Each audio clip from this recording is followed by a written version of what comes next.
Are you ready? Always. Always. I'm always never ready. That's a contradiction. I know. The sun came out I did. Strangely enough. just as we started. Remember when it used to be dark? Yeah. Those 4 minutes a day. They matter. They totally do. They totally you- matter.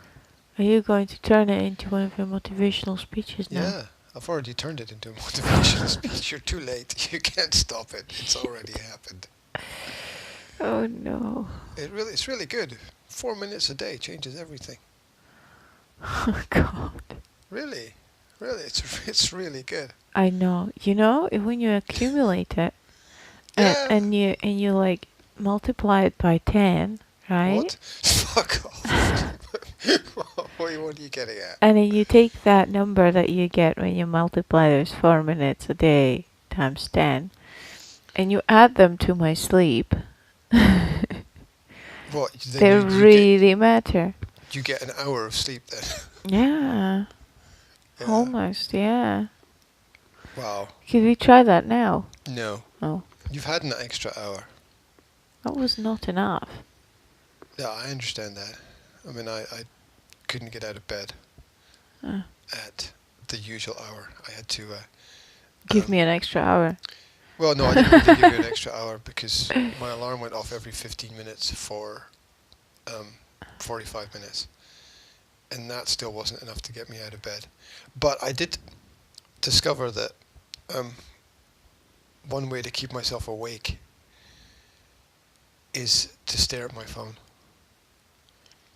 It actually wakes me up if I open Facebook on my phone. I know. I don't mean just to like look at Facebook. I don't open it to look at Facebook because I don't care about anything that's there really. But just No, I know. the mental activity of doing something with my brain I actually know. wakes me That's up. that's what I do. Yes, that's what I do sometimes as well. And it's kind like of when I really- semi-interesting. When I really don't want to get out of bed, but I know I have to, Look at Facebook. I'll look into my phone for 10 minutes and get up. Yeah, it sort of starts the brain. Yeah, because you don't just go straight back to sleep. And there are all these studies and professionals that say you shouldn't look at your phone for the first 2 hours of your day, blah, blah, blah. It's like, well... Well, if it gets you out of bed, exactly. If it wakes you up and gets you out of bed, it's... it's not a bad idea. Yeah, it's not. It's really not a bad idea. Is that it? So yeah, is that the we've done it. motivational speech done now? Um, Get up, look at your Facebook, look at to your Facebook. what? It is our... 4 minutes a day. And so to conclude, Yeah. 4. That was a good one. Good job. Just 4. Thank you very much. Good night. Yeah, I That's thought it. it was 42. You can all go home now. 40. No, it's 4. It's 4. It's just 4. Oh, so he got it wrong all along. What's his name? Adams. Wrong all along. Yeah, roll along. Roll along. No. Adams. What was his name? Something Adams? Douglas. Douglas. Oh, Douglas. Good old Doug. Doug. He was a genius. I don't know, he was weird. He was a genius. I think it's underrated. I knew you were going to say that. I don't know why he's not taught. Or is he taught? We didn't What? learn about him. Why You didn't we don't- learn about him at the You can't university? learn about anyone who's alive. That's the rule. No? No. But we did. Because if they're alive, they can still screw up stuff, right? And that would be really bad for the curriculum. So, Oh. you can only learn about people who are dead because their story is finished, theoretically. And Well, they Hemingway can't screwed up quite a lot of stuff, didn't he? Sorry? Hemingway screwed up quite a lot of stuff, he's and dead, we're still though. learning about him. I know, but That's my point. He's dead. That's why yeah, we I learn know, about but I mean, it doesn't really matter whether you screw up stuff or not. him. It does. People will still learn about you. Yeah, but in terms of governments and curriculums, right? I need to go to the little girls' room. Is that okay? But we just started. I know, but it's because you start so early, and I never have time to What go were you to the doing? little I thought you, I girls. thought you were I out. was, but there was number 1. I need to go number 2. Oh my God. Right, let me pause it. Wait a sec. Are you back? Aye, lad, I'm back. Did you get your pirate hat on? Did you? Aye, lad, I played my bagpipes. Did you? Did you swash your buckle? I swashed my buckle very much, you scurvy scallywag. I'm going to spill my coffee. How did you say coffee in pirate speech? I don't know, but it's difficult to say in English. Never mind any other What form coffee? of coffee in pirate speech.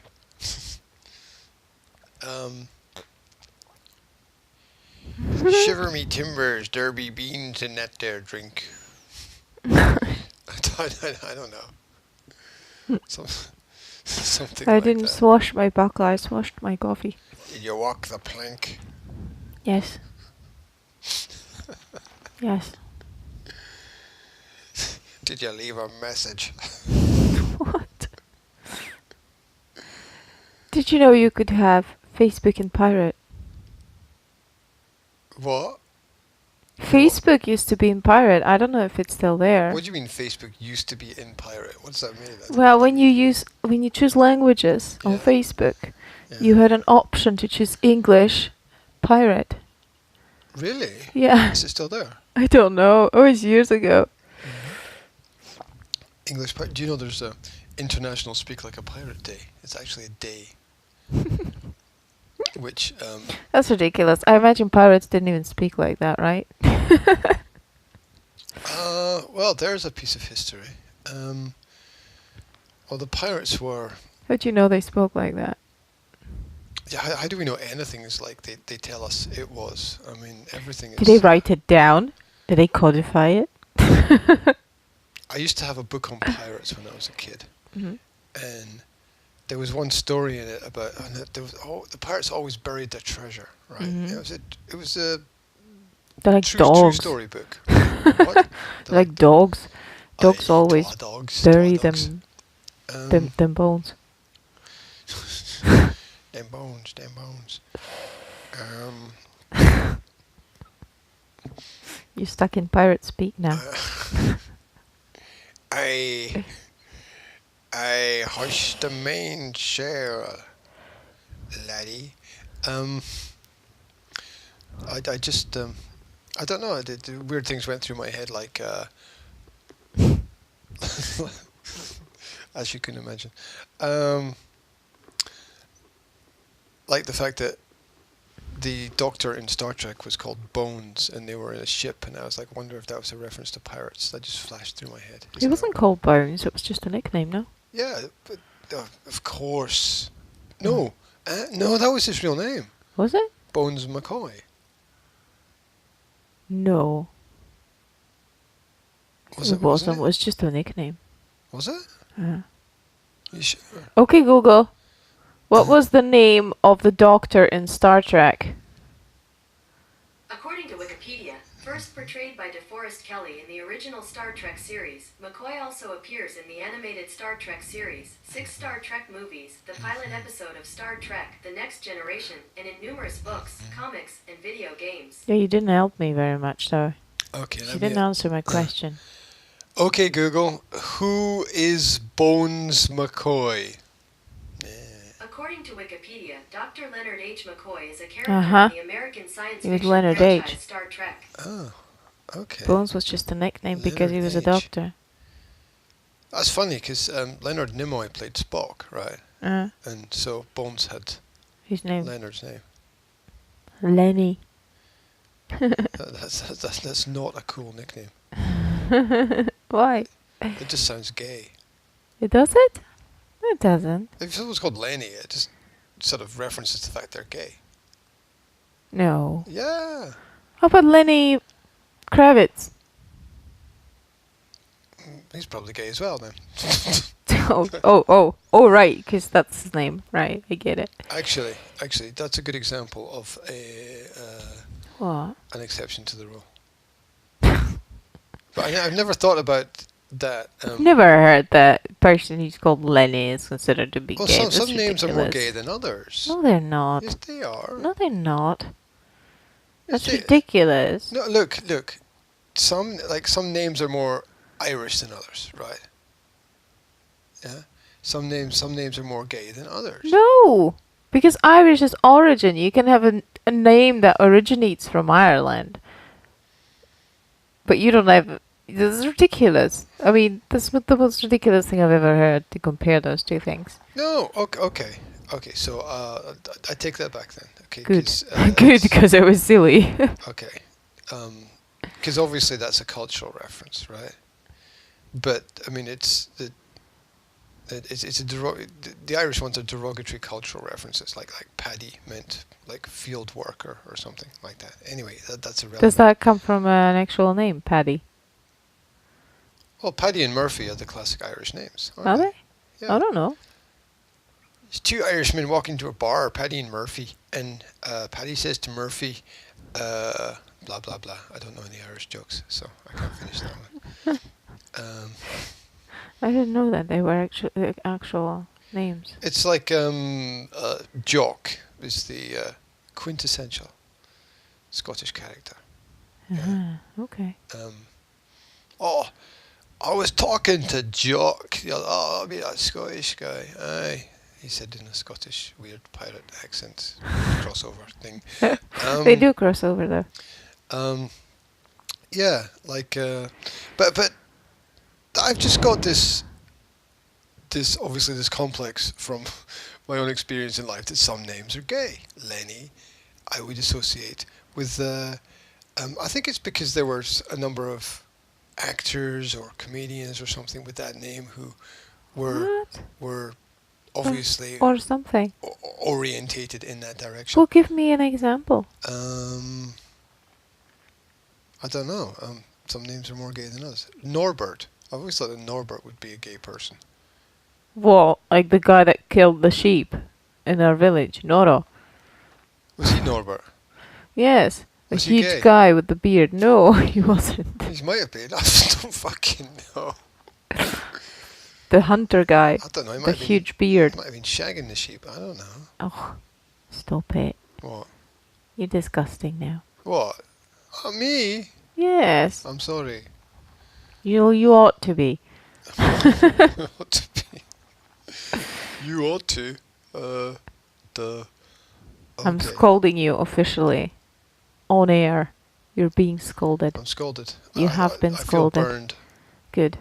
Or is that scalded? I'm not sure. Well, doesn't matter, because it should be burning in your soul. My scolding. So you like that cup after all then, do you? That hottie cup that I gave you for Christmas. What are you talking about? Oh, the flask. It's called Yeah. a flask, you spoon. Well, it's a cup though. It's flask. It's like a car's a bicycle. Flask suggests a not. bottle. It is a fucking bottle. It's not a bottle. It is. It's a cup. That It's a thermos cup. Okay. If you put that anywhere, or took that anywhere and asked anybody, how would you describe this? It's a thermos cup. It's a flask. Okay, let's agree. It's a flask. I'm not agreeing. What? I'm not agreeing. It's not. No, look. I 9 out of 10 cats. It's one of prefer those whiskers. takeaway cups that you Yeah. take with you if you want to go for a coffee. You take that cup with you. You take it to Starbucks. This is not an advertisement. A cup. It's not a cup. It's not a cup. And they fill it up with coffee for you, and you take it to work. It's a takeaway cup that retains heat. That's why it's called a flask, because that's what a takeaway cup that retains heat would be called a flask. No, you don't understand it. When I you've don't got understand flasks. a word, flask. compound noun, It's a flask. I bet you've got thermos, flask. Thermos cup. You know, thermos Thermos cup. stands for retains heat, and Yes. flask Yeah. stands for bottle. They are not called thermos cups. Ah, I call them thermos cups. yeah, yeah. Well, on your planet, right? Things are different, obviously. It's a thermos That flask. is not a flask. It's not a flask. It's not What's a the difference flask. between that and a flask? A flask is a bottle. You pour from a flask into a cup. Arr. You don't pour from that, you drink from that. There's a huge difference between the two. You say you can't drink from a flask? Well, you shouldn't if you've got any manners. What about a hip flask? And I don't mean a trendy, fashionable one. Okay. What hips you mean? Hipster's thermos cup. Is that a thing? It should be. No. I bet you that would be cool with people called Norbert. You drink from hip flask, but only if you're in need. In need. In need. In need. Okay. Of some, no. Look, I Alcohol. reckon that people have been drinking from flasks for eons. Hip flasks, yes, but not thermos flasks. Nobody drinks from thermos flasks. I drink from that thermos flask over That's there. not a thermos flask. A thermos flask is the thing that you have to unscrew the top. Ah, and you have to then- unscrew the top. No, you don't. Yes, you you go plop. No, but to get the And you top off, drink. you have to unscrew it. No. From a thermos flask, you unscrew the top and then you go plop and then you pour from the thermos flask into the top that you unscrewed and use it as a cup. That's inefficient. That's a thermos flask. I'm pretty sure you can drink. Try to drink Directly directly from a from a thermos flask. flask. From What a happens if you've lost the classic, cup? classic Then you thermos have to flask. drink from Then you a have to use a flask. different cup. What if you don't have a cup? What if You you're at the top of can't a drink from mountain? a thermos flask. You would have to wrap your mouth around the whole thing. You fucking what now? Wrap your mouth around the whole thing. How do you want to drink from What? thermos flask? You don't even know where the hole is. At the top? No, it's not. At the bottom? It's around the side. What? Wait, you press the button from the top. Mm-hmm. It clicks. Mm-hmm. The thing comes up, What and is then when you pour it, Is it a submarine? the stuff runs somewhere out of somewhere there. The gizmo thing, but you don't even know where it's running out of. Oh, you'd be great writing descriptions. on the Did you? internet, wouldn't you? Did you ever Is that try the to clicky actually thing? drink from a thermos flask? Wrap your lips around the gizmo and suck. No, I would not recommend drinking from a thermos flask. Thermal cup, Oh, though. but you'd recommend drinking from a thermal cup. Well, what would That's be the okay, difference? because that's a cup. Cups are for drinking from. Flasks are for pouring from. The cup is an accessory. You what now? The cup is an accessory. You can still drink from the flask. The cup's just like a next level stuff. Alright. You're just wrong. Just admit What? you're wrong. Wrong. Just accept it. I'm going to have to think about that for a while. Okay. I'm going to have to. Ponder the Yeah. flaskness of the cup. Yeah. I'm gonna research thermos cup versus thermos flask, and there's probably some. I would show you Odd on my deb- phone, but it's charging. And you don't like me to turn my phone on, so. No, because you end up fiddling with it and making that scrolling movement with your thumb, which is Yeah. distracting. There you go. See, the nice day is finished already. Did you see that? I It was, see. it was nice for about 10 minutes, and It then was. Now it's windy and cloudy. um, Wowdy. excuse me. It's wowdy. Can you if you become Welsh? It's windy and cloudy. Together. Yeah. Yes. Hmm. Scrolling movement with your thumb. I heard a joke yesterday with that pronunciation thing. What? How? With the V and the W. There was a joke, but I can't remember what it was now. V and a W. Is that even a thing? What do you mean? Oh, the just mispronunciation of something. Oh. And I can't remember what it was. When you were listening to people's conversations? Yeah, I spent all day yesterday listening to people's conversations. All day. I spent my outing not listening to people's conversations. And then I 'cause thought I'd chime in a had couple no of idea what they were times. talking about. I thought I'd chime in a couple of times and ask somebody Uh-huh. something so that I could gain some information. And nobody knew anything about anything that I asked, so I just shut up. Like I was asking about the tournament that we're going to.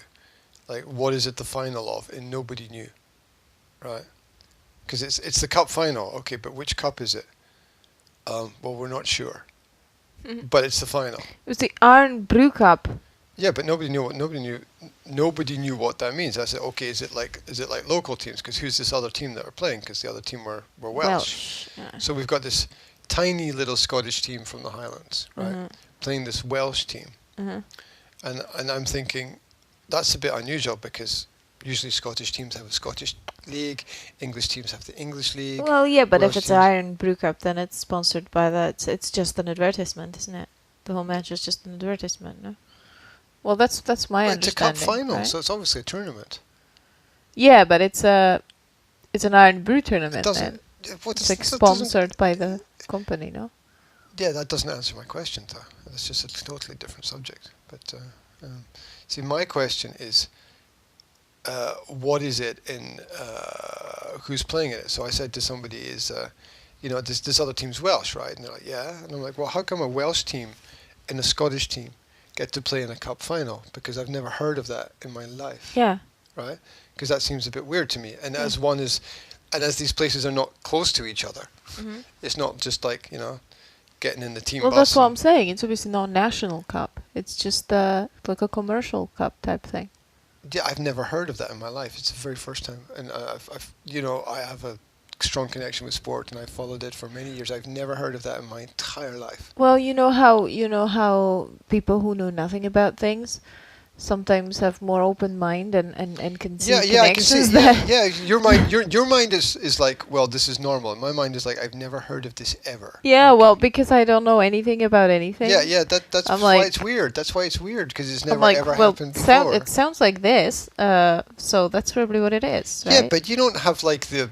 it's not a you national don't- cup. You don't final, have the it's just the Coca-Cola Cup with French teams playing with English teams. But you've it doesn't got- exist anywhere. It but doesn't you exist have- anywhere in the world. But you have like a what do you call it? I don't know. What's that thing that gives you wings? Red Bull? Yes, you feel There's- like Red Bull competitions. There's no Red Bull Football Cup.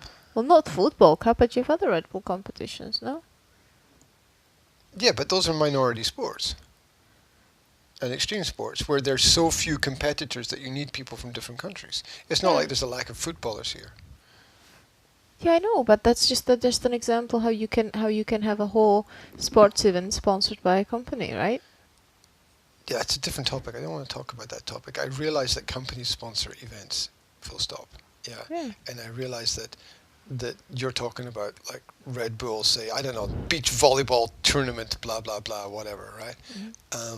But this is football. And football's different because football is this thing which is everywhere, right? Yeah. So so I asked somebody, why are there Wales teams in it? And the person said, well, this is great. It's cognitive disconnect, right? They said, well, there's Irish teams in it as well. I'm like, well, that's a different island, right? I mean, that's even further away. I was like, why is this team that's miles away in this tournament? And they're like, well, there's teams from even further away. I'm like, well, why does that work? Yeah. How does that, well, The there's question some is little why. team from Ireland coming up to the north of Scotland to play some little team in the north of Scotland, and of course the it's kind of weird because smaller teams have smaller followings, right? So this Welsh team had brought like their 20 fans with them, which is kind of ridiculous. I guess it's fun for them to travel and stuff, but. I forget what the point was. Listening to conversations. Yes. Yeah, and I was waiting all day for some nugget of wisdom. But there wasn't really any. But it was fun to listen to what other people thought was important to them. Yeah, It was also fun to watch the adults lose control of the kids. I was trying to kind of like remember, you know, how we talked yesterday about things, and I was trying to picture the people that I met with yesterday sitting around the table and talking about things, and I was trying to remember what they talked about, like any topic that they talked about, and I just couldn't remember. Yeah. So I know I've listened to them for a little while, and then I just turned off. It's like, I just thought, oh, I can't even. And there was one person that made an effort to socialize with me, which was your mother's ex-student, of course. And Everybody is my mother's ex-student, because every single person in the region went through my mother's class, which is about 10,000 people, which is really scary. And your mother remembered her name, and she was quite surprised that your mother remembered her name. Anyway, so yeah, so she kind of made an effort, and so she asked me what my name was, and how many kids I had, and that's what it ended. Well, there you go. Sometimes it does end really quickly. Yeah. Yeah, so I have to say that she did make an effort, but other than that, I just felt really, I didn't even feel bothered about it, you know? Like, sometimes you're kind of in a group and you feel bad and you feel like, oh, I should maybe talk to somebody or whatever, I should try and fit in. I didn't even feel bothered about it. I just kind of sat there and I just thought, I have no idea what these people are talking about. I feel absolutely and completely disconnected. Yeah, I have no idea how to add myself to this conversation, because I'm not saying that I'm on a higher level or anything like that. I just genuinely really had no idea what they were talking about. Let me explain. You know, I'm not saying that I'm better than them or that they were talking about stupid stuff, but I honestly had no idea what they were talking about. Yeah, well, what it is that people who have travelled a bit, people who have an open mind, people who have more, I would say, adventurous experiences, people who live outside of the cultural paradigm, very often feel like that. It's the same way that more intelligent people feel isolated because they have less people that they can communicate with. I don't consider myself more intelligent. No, I didn't say you were more intelligent. I just said it's the same principle. Okay. But sorry, I'm not saying you're not intelligent now. Okay. Right? I'm just saying it's a No. different principle. I would to make it clear that it's not like I felt that they were beneath me or anything, because it might sound like that. It was just like when you're a kid and you come to a new class, you know, and everybody there has a common base type thing, and they know everything among each other, and that like automatically kind of excludes you basically, because you don't have the common base. You don't understand the untold that's between them, that they all know about because they've been through it together, right? Yeah. I understand that. But it's funny because it doesn't work like that at the homeschooling group, because it's such a mixture of people with so many different backgrounds, right? You have the Russian person from different countries. Yes, well. and you have the Swiss woman, and you have people that came from England, and it's just people from all over the place, and they're all in the same position, basically. Well, they've all. I'll tell you part of what it is. And they make a big effort to actually. They've all woken up. Is what it is.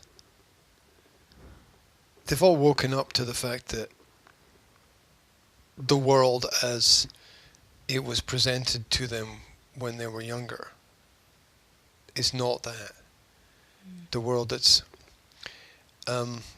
almost everything that is presented in media is false.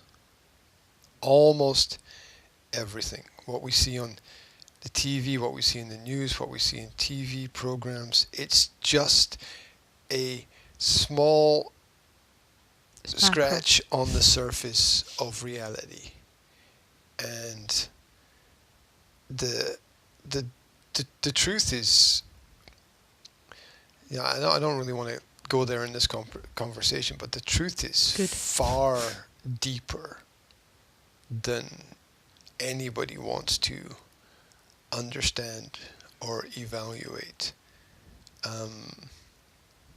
Just walking through the local towns, I have enough information to make a strong suggestion that every single thing that happens around about here is very, very tightly controlled by a very small group of people, and it's very hard to integrate within that society, because that society is I don't even know how to describe it really. It's Freemasonic culture, right?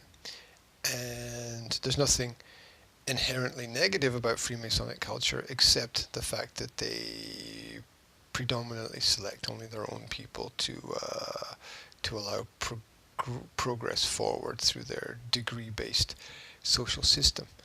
And they have their churches, which are not churches, they're temples and lodges, and these buildings are visible on almost every street, and people don't see it because they don't know what to look for. And it's the way that the culture is designed here. It's, as I said, it's not inherently negative. There's a great benefit to a great amount of people that it is the way that it is. But most people haven't woken up to the knowledge that exists. They've got absolutely no idea that that it exists. How's that connected to what we were talking about, for crying out loud? Well, it's talking about fitting into cultures. It's their culture. This is their. This is the cult created by their system. That's where the word culture comes from. I'm not saying cult as in kind of negative, satanic, weird stuff. I'm just saying that the word culture comes from the word cult, which means groupings of people with certain beliefs. Anyway, my point that I was making is that the people in the homeschooling group are, I think, more appreciative, and they don't take other people for granted. So that's just what it seems to me, that the other group of people was like a bit like kids at school, right? It's like we've got a group of people, well, we get along, right? Mm-hmm. The people in the homeschooling group are all thankful for having a group of people. You know, they're not there just to get along. They're there to be there. It's an effort. They don't just happen to be there together. They're there together because they want to be there together. You know what I mean? It's a conscious effort. It's a conscious effort. And it's the same with the kids, right? I mean, when you've got school kids, you don't worry about them spending times with their friends, because you think, well, they go to school, so they spend time with their friends at school, right? You don't think about it as a parent. You don't make a conscious effort. When you've got kids at school, you generally don't make a conscious effort to make your kids visit their friends, or to you know, think, oh, we should do this so that my kid can spend time with their friends. Yeah, well, the parents make the classic mistake of... Because they just assume, you know, that they're like, well, kids spend time with their friends at school, and when they're home, we should make an effort, you know, to spend it together as a family. Hopefully, that would be the ideal thing to think about. Yeah, except it doesn't work like that. So I know a lot of families where it does work like that, where people do treasure time with their children because, you know, children are at school, so when they're at home, they make sure that the weekends, for example, they do family activities, okay? But the homeschooling group is like the other way around, because they've got the kids at home, Mm-hmm. and they do family stuff all the time, they make a conscious effort that the child meets friends.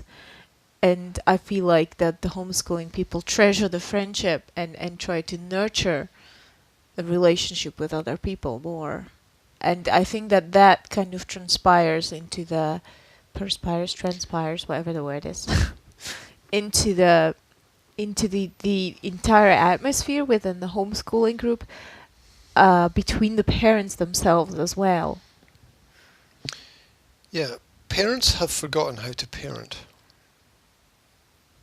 What I mean by... Is it one of those generalizations again? Let me finish. Some parents forgot how to parent, right?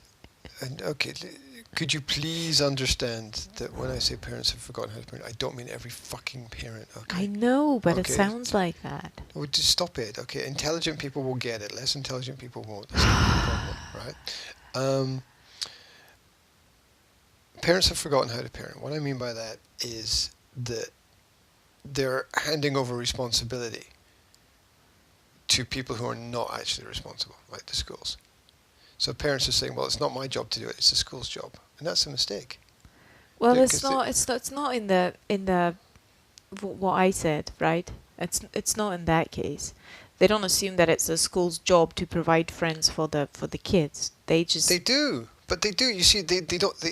What they say and what they do are two different things. They say that they don't expect it, but they don't act to do anything about it. don't So think therefore they do expect it because their actions and their words are different. I don't think they expect it, and I don't think that they take that as one of the functions of the school. I think they just take it as a byproduct and therefore underestimate it hugely.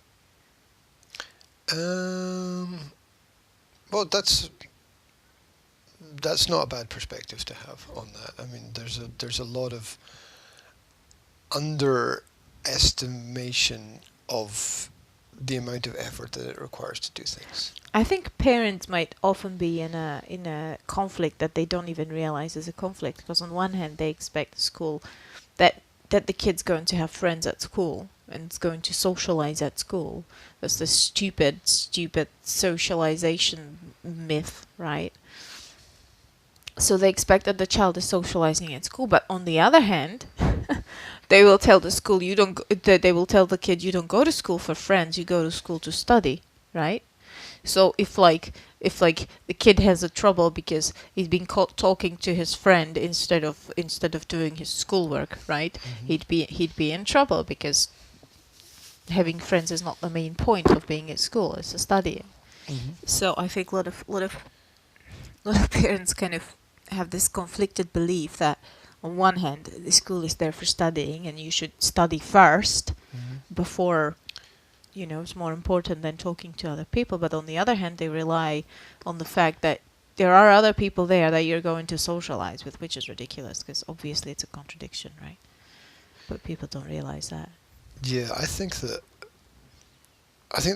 parents are offloading their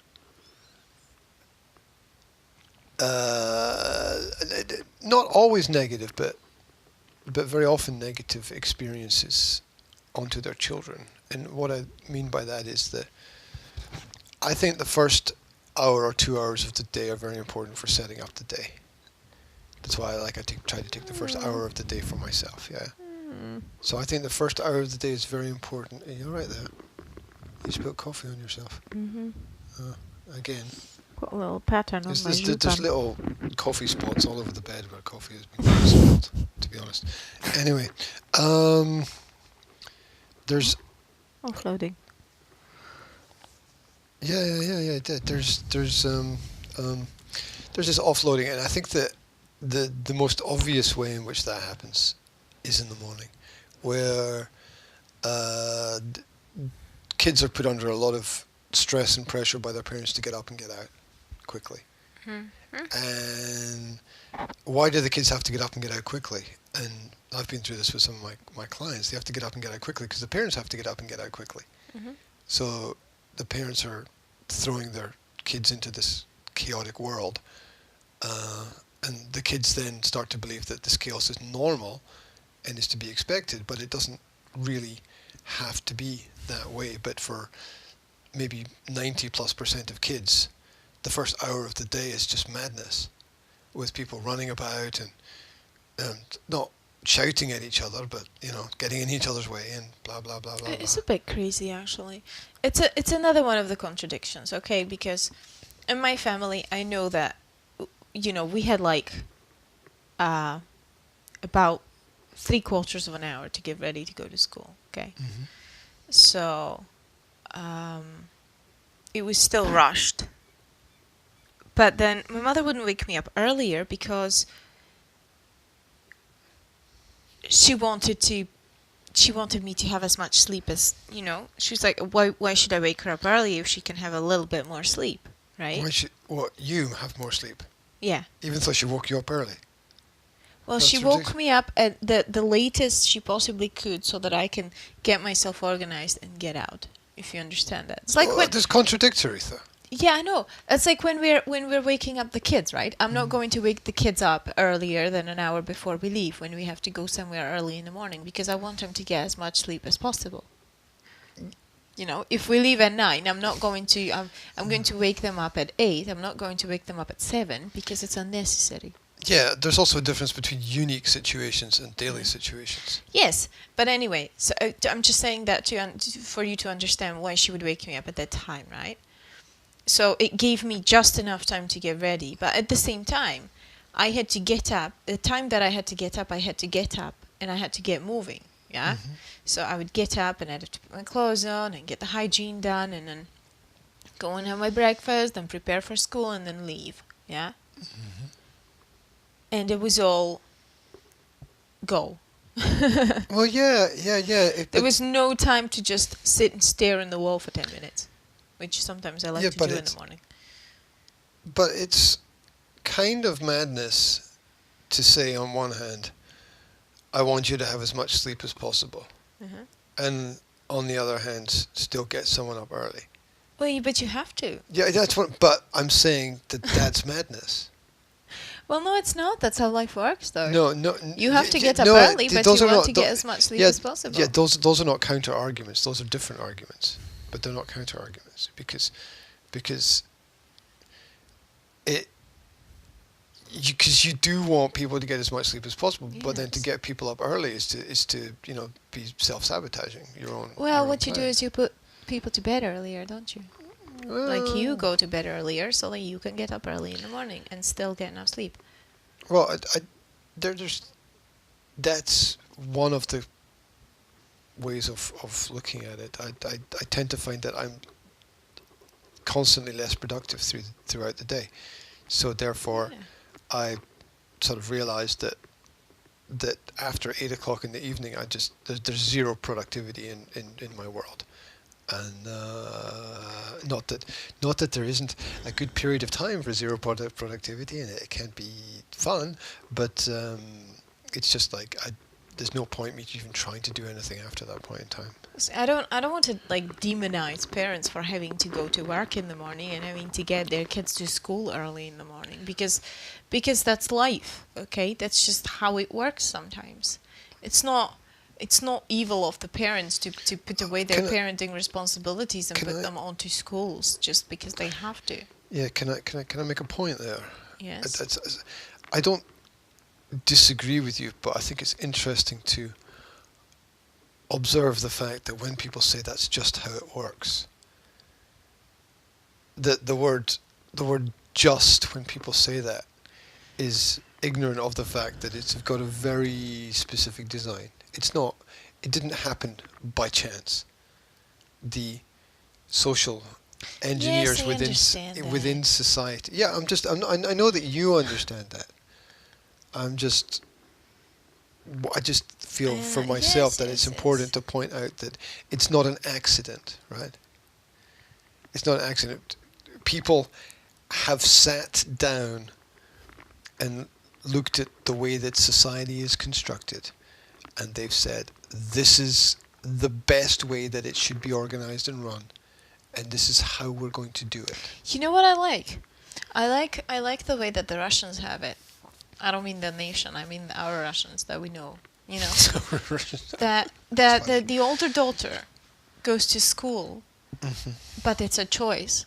Mm-hmm. right? She wants to go to that school, and she treasures, Because it's the best school and probably in the country. she treasures going to that school, right? And it's like, if her mom says, "I'm gonna have to take you out of that school," Of she'll be course. like, "No, no, no, please let me go to Of school." course, right? of course, you're going to treasure going to that school. You're going to school with the royals. Yes, but I mean, that's the royal school. I know, but what I mean is, that's how it should be with, in the ideal world, right? That's how it should be with every school. That kids have the option to be at home. It's like the ideal situation. She has the possibility to not go to school if she chooses so. If she clicks her fingers, she can stay at home every day and doesn't have to go to school. But she chooses to go to that school, and she wakes up every day early in the morning because she goes to school where she wants to go and where she wants to be, right? But it's amazing. Don't you think it's amazing? I think it's amazing. I think it's the best situation ever. Because she's making a choice and she's using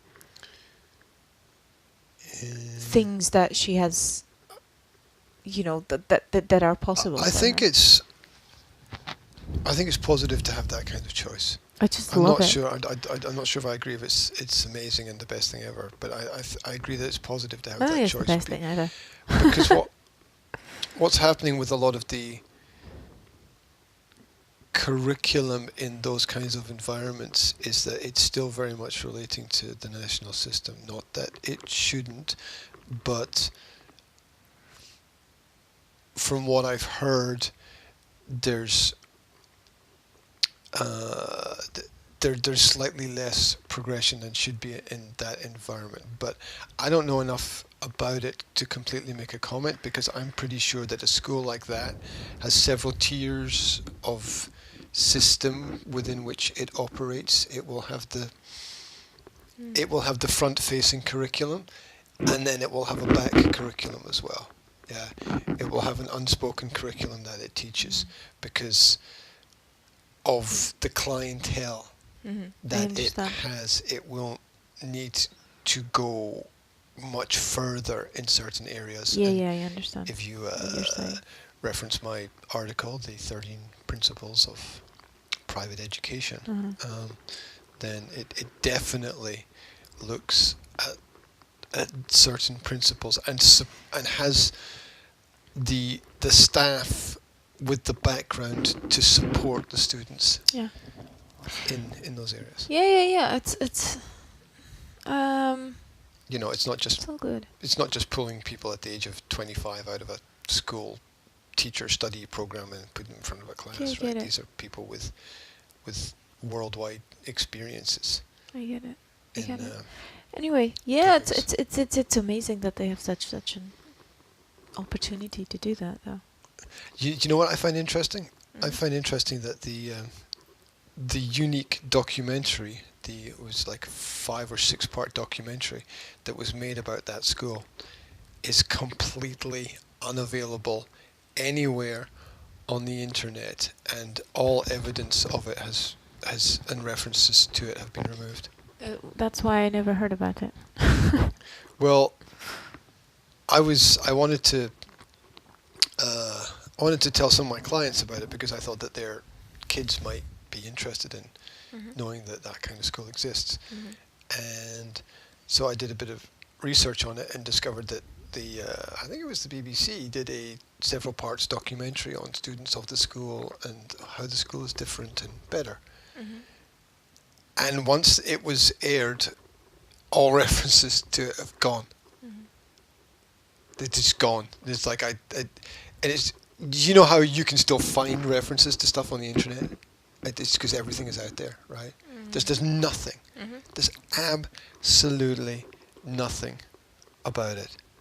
There's not even a YouTube clip, which somebody would have taken out like a little 5-minute YouTube clip from the program or something, or one of the programs, and there's nothing, absolutely nothing, and that suggests to me that somebody didn't want the information out there, because otherwise you'd have a documentary about one of the best schools in the world, right?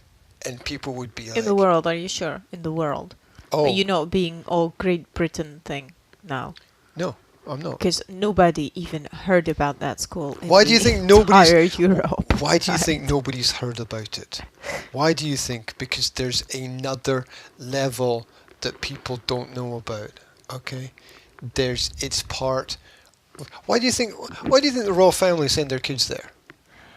Why do you think the richest people in the world, World. the World. Queen? Britain. No, the world. The Queen of England owns more land on the planet than anybody else. You can Google it and you can check out land What use. does that have to land do with the ownership. school? What does it have to do with the school? Because the Queen's grandchildren study at the school. Yes, that's Britain. That's still Britain. That's not the world. I bet No, you. I bet you've got tens, no, if no, not hundreds, no, of schools no, like listen, that in listen. America. No, you've got about 10 schools like that in America because I've studied it because it's my topic.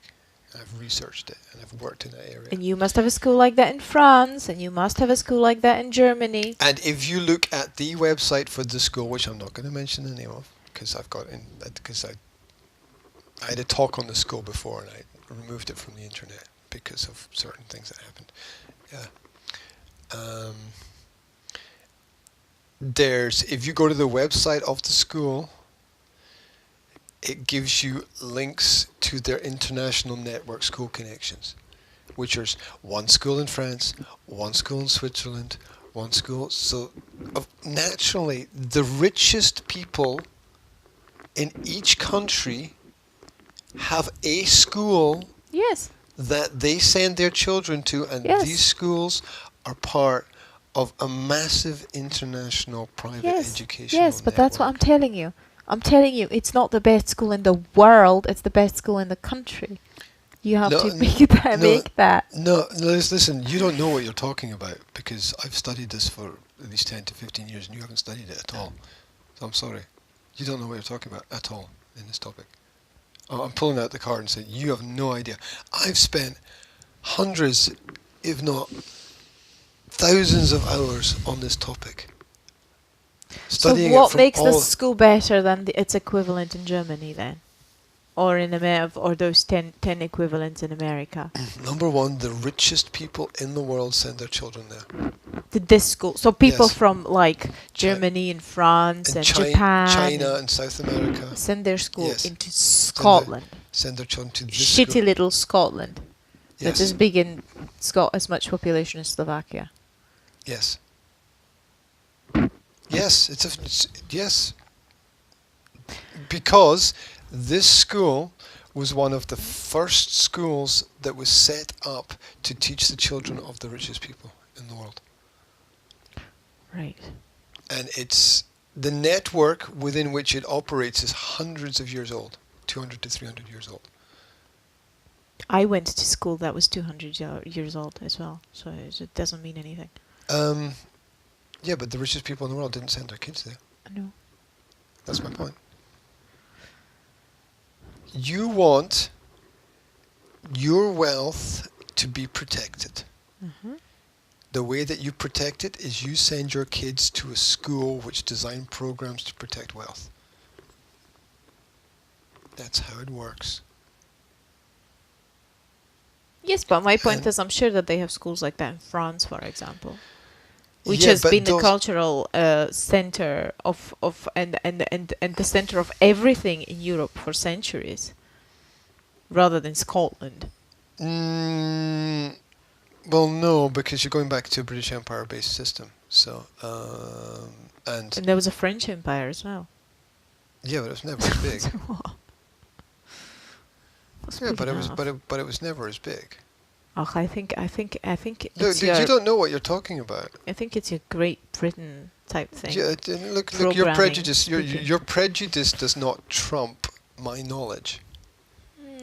Okay. It doesn't. It's Doesn't- enough prejudice to question it, though. Yeah. Questioning things is a good idea. Prejudice does not trump knowledge, That's true. But you have and to I question have the it. knowledge. And I have to question everything that comes from Britain and claims that something British is the best because I know about the programming that teaches all British people that Britain is great, that things in Britain are the best. Well, it's not like we call our Right. country Great Britain or anything. Yeah, That I would be know, silly. I know, right?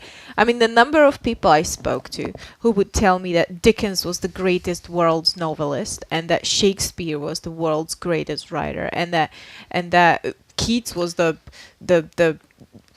world's greatest poet, just because they were taught that. It's ridiculous. It's ridiculous. Well, And when I would yes, say- obviously those are mistakes. And when I would say like, "Oh, really? Dickens was the greatest novelist." Well, how about Honoré de Balzac? And how about Hugo? And they'd be like, "Who?" Okay, yeah. Right? How about Cervantes? How about the Russians? How about the freaking Russians? I mean, How about Turgenev? for crying out loud! I mean, Dostoevsky. you've got Dostoevsky, exactly. Tolstoy? And they'd be like, "What?" But Dickens. Oh no, but J.K. Rowling. But freaking Dickens. Yes, Dickens was awesomely great. I'm not saying he wasn't.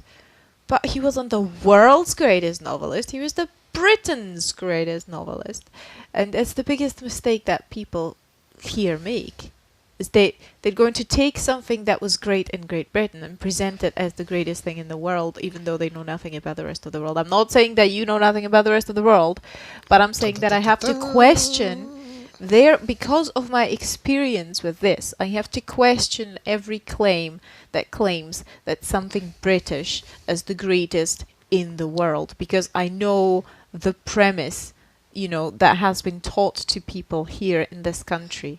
So I'm not saying it's wrong. I'm just saying that this is my reason for questioning it. Oh, That's all. Oh, that's a good reason. I like that reason. I like it. It's good. It's good to question it. Yeah.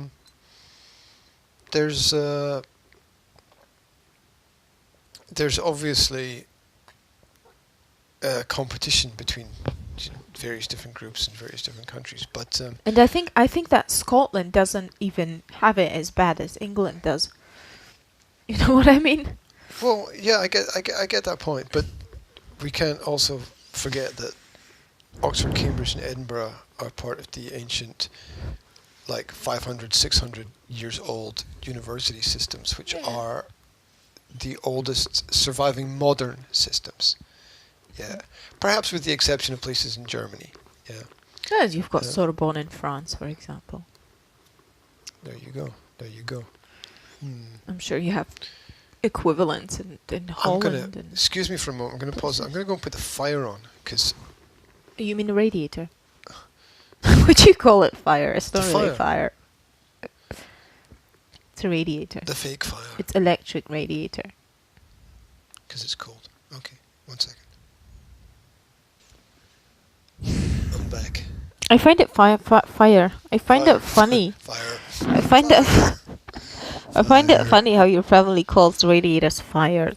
It's like you live in some kind of medieval castle. Yeah. It's cold. Why don't you put the fire on? Well, this is- Oh, this okay. is- Let me just light a bonfire in the middle of the living room then. Yeah, well, let's just live in big old cold places. Right. Put the fire on. There's no fires in this house. You've got electric and gas bloody things in Which the is- walls which instead are of real far- fires. Yeah, instead of real fires, which make everything colder. Which is You could put the fire on. Okay, do you have many matches? Well, I've got this theory that people shape the environment to reflect their inner self, and the fact that places are cold a lot of the time reflects the coldness within the inner person. So I've just noticed that places where people are happy tend to be warmer, and I don't mean sort of not talking about the weather, right? I'm just talking about Poor Iceland. yeah. Yeah, I thought they got the thermal sort of spring waters there, don't they? Which is kind of cool. Oh yeah, the geysers. Yeah. Geyser. Call the Geysers. geysers. The lad. geysers. Call the geysers. Yeah. Yeah. Lovely. All right. So yeah, I think that there's a strong relationship to um, that people haven't realized, and I think that I would say that's one positive element of the Slovak the cultural experiences where Everything when is warm. when people are when people are open and friendly and warm, they're really open and friendly and warm, Mhm. and that's sort of all part of the culture. Whereas the stiff upper lip British thing is kind of cold, right? I mean, you don't relate the stiff upper lip British culture to something which is warm and friendly. It's not. I mean, universally, British people are uh, sort of the cultural stereotype is that they don't talk about how they feel. They're afraid to communicate openly. They're definitely not like the Spanish or Italians or the French in terms of communication. The British are reserved, and it's a cultural stereotype because there's a lot of truth in it, historically and carried into the present as well. It's funny how that changes with the weather, though. I mean, have you ever thought about it? You know how Did you ever? there is the cultural stereotypes, but there's also a lot of practical basis in them, right? That cultures that live in the cold environment are usually like more reserved and very disciplined, and then the cultures that live in warm environments where the weather where you don't need to heat things up in the winter, right? It's so warm that you don't have a problem with providing for your family or whatever in the winter, right? You don't have to. You didn't historically have to like make sure that you had wood and heat and food reserves and things like that. People seem to be more open, more laid back, more, kind of. And it's on one hand it sounds like a stereotype, but on the other hand it actually works. It's like it is like that, right? Well, I have this theory about. You're right. Huh? Sorry, yeah. I have this theory about the technology. Let's take a crass example. Let's take the Xbox example, right? Mhm. An African country would never have created the technology for the Xbox because they'd be like, what's the point? Yeah. Because they'd be outside. Because you can go out and you can play. Yeah, exactly. And so I think that those elements of technology, like video games, are very much relative to Western and Northern countries. I don't know, China. I mean, they're I don't- very technological type thing, Okay, right? So South Korea is China, Japan, Korea, the Asians. South Korea, not North Korea. There's a big difference.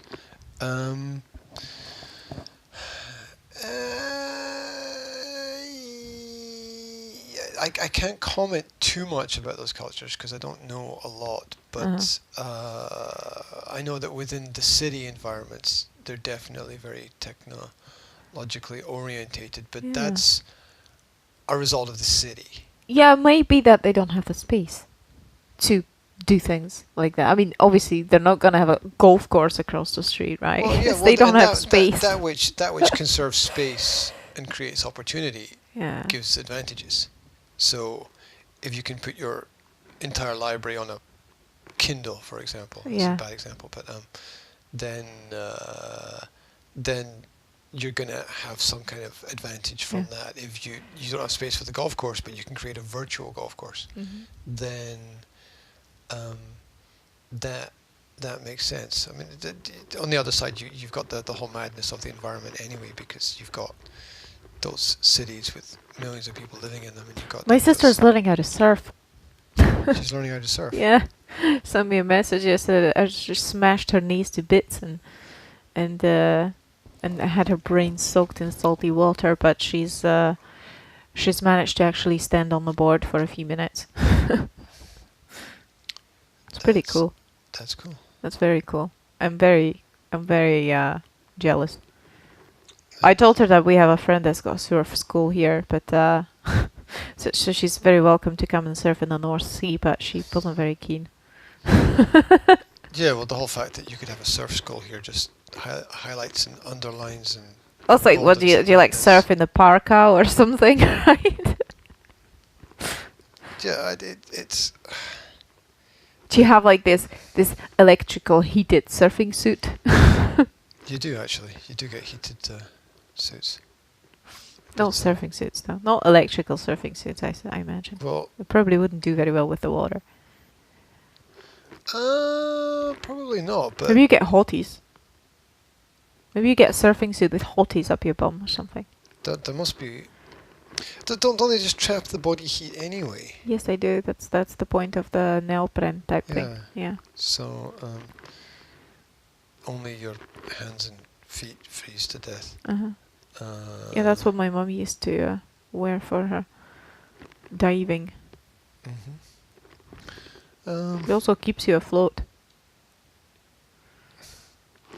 Yeah, surfing is something I haven't tried, and I imagine it would be. Hard. Well, I'd love to try it though. yeah. That'd be fun. My fear is the expense of doing it. I think it would be quite expensive to do it. Yeah, I imagine it would be. Yeah. So it's one of the luxuries. Yeah, I'd be all like, me being me, I'd be like, okay, how can you recreate the surfing experience without going surfing? And I'd be like, Xbox. get the Xbox, get the You'd just Xbox. be playing surfing on Xbox. Well, no, I'd be like, I'd be like getting the big piece of wood and putting it out in the garden and like making like balance beam stuff out of it, you know, Uh-huh. and getting the kids to do that. Also, the last time I tried that, Will got kicked in the face by Jazz. Shoved a boot in his mouth.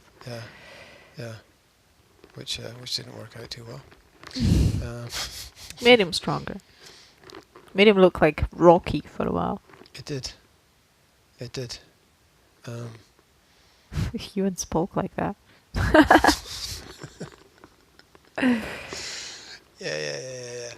How do we get onto surfing? Because activities and things being cold, right? Yeah. So I think that I think that people shape the outer environment very much the way that they relate to things. It goes back to the inner technology, outer technology. How about the experience. Finnish, for example? You said that the Finnish were even more The reserved Finnish are than the British. Fucking scary. The Finnish are fucking scary, and I wanted to get back out there this summer for a week or 2 weeks. I wanted to take you and the kids out to Helsinki. It's not going according to plan. So No shit. at this moment in time, although I do have Maybe we could hitchhike there. I do have free accommodation set up. Do you? Yeah, which is epic. That is epic. But I can't afford the expense to transport everybody out there. Right Uh-huh. now, which is a pain in the ass. But never mind. Because it's all on the back burner, but still possible. Anyway, that's another story. But yeah, you're almost not allowed to make any noise at home. Yeah, because it's. I was told several times by several Finnish people that you can't raise your voice in your home because it's impolite and the neighbours might hear it. We wouldn't be able to argue. We wouldn't be able to do a podcast. That's for sure. We'd have to argue while whispering. And Stop shouting at me. and my experience there was it was like nobody lived there. It was in the centre of the city, but it was like nobody lived there. You know, it's a classic example of the fact that it's louder in villages, right? Uh-huh. I mean, it was the centre of the city, Uh-huh. and there was zero noise. You know how I like quiet environments? Yes. well, it was even so quiet that I got nervous. Right? It was even. Can you even imagine? No. It was insanely quiet. Really? The center of the city was insanely quiet. It's if you heard, like during the day, you'd like hear maybe 10 people's voices or something. It was eerie. It just makes you want to wreak havoc. No?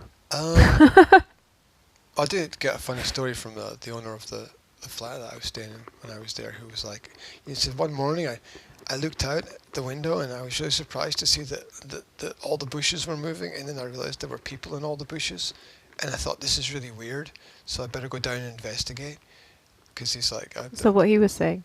Yeah. Okay. And so he went downstairs to investigate and went out into the little courtyard. And he said the army was running a training drill, like, and he said they were just like guys dressed in camouflage gear with machine guns running around everywhere. That's weird. So it was just the most bizarre thing ever. Anyway, it's an odd place, more boats than cars, and the bicycle thing is quite amazing there. That everybody cycles everywhere. That's great, though. Oh yeah, That's it so is. practical. It is. It's very healthy for the environment and very healthy for the people, and it's all good. And so, yeah, that was, and the big parks that were all very quiet. It was strangely quiet, and people were like, "Well, everyone's on holiday, so that's why it's all quiet." And I was thinking, yeah, but when everyone comes back from holiday, everybody will be going to work. Uh-huh. so So it's gonna be quiet again. so it's going to be quiet again. Yeah. What about kids in the park, like playing football and stuff? Were they quiet? I don't remember seeing kids in the park. Although what I did see was the parks for football were sand parks. Oh, that's weird. Yeah, I know. How can you kick a ball in the sand? You end Because up I didn't kicking see any. sand I and didn't see sending any it flying grass everywhere. parks for football, but I did see lots of sand parks That's for weird. football. Yeah. Beach football. Imagine the sand gets everywhere and gets really annoying. I saw when I researched Finland, I saw a lot of things like festivals and things like that, like outdoor festivals and concerts. I imagine those are not quiet. Like people in the middle of the square for a festival and things like that. There's really strict rules about that stuff. Yeah. Yeah. It's not like Slovakia where everything's just wild and wonderful, right? I mean, Well, not everything. yeah, but you get the point. Wild, with the yes, festivals. but- I mean, there's like a festival every day in Slovakia. Yeah, It's not It's interesting. just concerts all over the place all the time. Yeah, Yeah. in the summer. Um, That's why I like it. so, and also it's different because it was Helsinki, and Helsinki's a capital city, so there's going to be some sort of. I never thought that I'd be homesick, but when you move into different culture, like here, for example, there's a whole lot of things that you realize that you didn't appreciate before that you had in Slovakia, The weather. well, the weather is one thing, but the concerts, for example, the outdoor activities, the I've always said kind of that's like great. community type thing, right? I mean, on one hand, I'm happy here because there's more. I feel like there's more opportunities for, like things to do with the kids and places to explore and people to meet, and the kids speak the language, yada yada yada. But then in Slovakia, there's other things that are pretty cool. And Oh well, yeah. Did you get the Slovak people are hyperactive in their Yeah. recreational activities? There's yeah, something it's going like on it's every like day. something's going on all the time. People organize things all the time, and Mhm. and things are not as impossible as they are here. Mhm. You feel like you're like, okay, well, let's organize a market, right? Here, you'd have all different types of obstacles to overcome to organize an actual open ground market in the middle of the square. In Slovakia, it's possible. You're a group of young kids, and it's possible to organize a traditional market. That's what a group of young kids did in Trnava. They decided, this used to be a traditional market in Trnava that has been written in historical books and chronicles about, right? Let's start organizing it, and let's start organizing it in a place where it was usually held with all the traditional, arts and crafts and things. And they started doing it, and it's hugely popular, right? And it was it was just some hipster kids that came up with the idea, right, at the beginning. And it's possible, and they've done it. And here, it's like, I just can't imagine that happening here.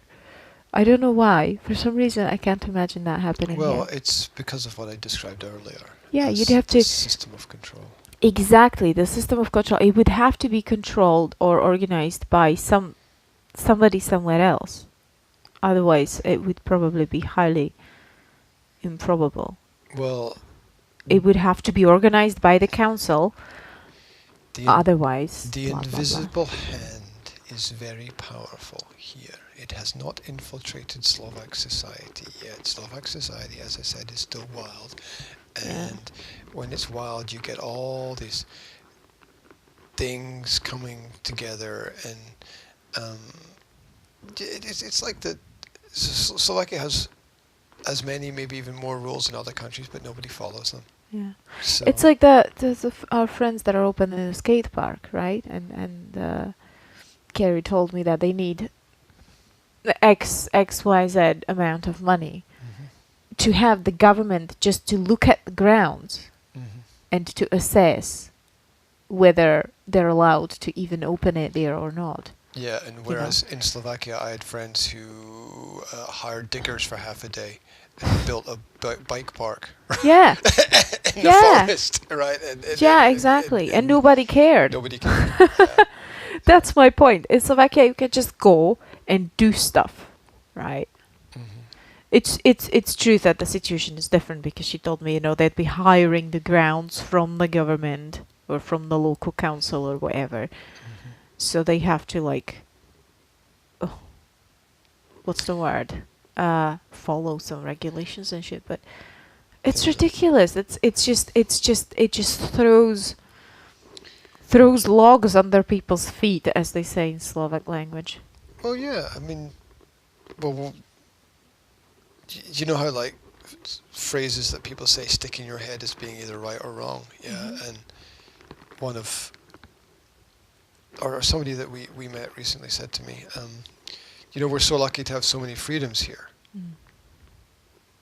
And my automatic reaction in my brain was, you've got no idea what you're talking about, and you haven't traveled, and you haven't lived in any other country. That's the thing, so you've got no clue. They believe they have freedoms here because they haven't lived anywhere else and haven't experienced any other freedoms. Yeah. Exactly. And you can't explain this to them. I'm not. Because they haven't experienced it, so they're not really going to understand. On one hand, because there's less control in Slovakia, there's obviously things that are very, extremely, incredibly fucked up, like the government, and the corruption at the top level of the government, and the mafia running the freaking country, right? And the way that politicians laugh into people's faces and get away with all different types of shit, right? You have recorded phone calls where people talk about murders and thefts, and nothing ever happens to them because they're in the government, right? You've got recordings of them making fun of the fact that they have done bad shit and nothing's gonna happen to them about it. And nothing happens to them about it, right? So they're literally laughing in people's faces, about getting away with huge amounts of corruption, and they still get away with it. So because there is... I think it's because there is lack of control. I don't know why. Because the system is so corrupted that they're just capable of getting away with it, right? Well, there's that, and the fact the system promotes corruption. So that's a huge negative for me, right? To live in that country, that's a huge negative. That there's some kind of standard in Britain where. I'm not saying that the corruption doesn't exist, but at least they are required to keep their face, At least if something like that transpired here, they would stand down automatically. The people would automatically stand down from their functions if something like that came up, right? They stand down from their functions for lesser things than that Yeah, the thing is, because the standard is different. And they're moving the boundaries in Slovakia slowly. They're pushing the boundaries further and further, and they keep getting away with it. So that's one thing that that's a huge negative for me in Slovakia. yeah, but But don't forget that. there's a lot of positives. Yeah. Well, don't forget that Britain starts wars, right? That's true. So it's like you got. What would you rather have? You know, your localized mafia problem or your war, right? Yeah, no. So they're all at it in different ways, and it's a The social system, for example, is funny.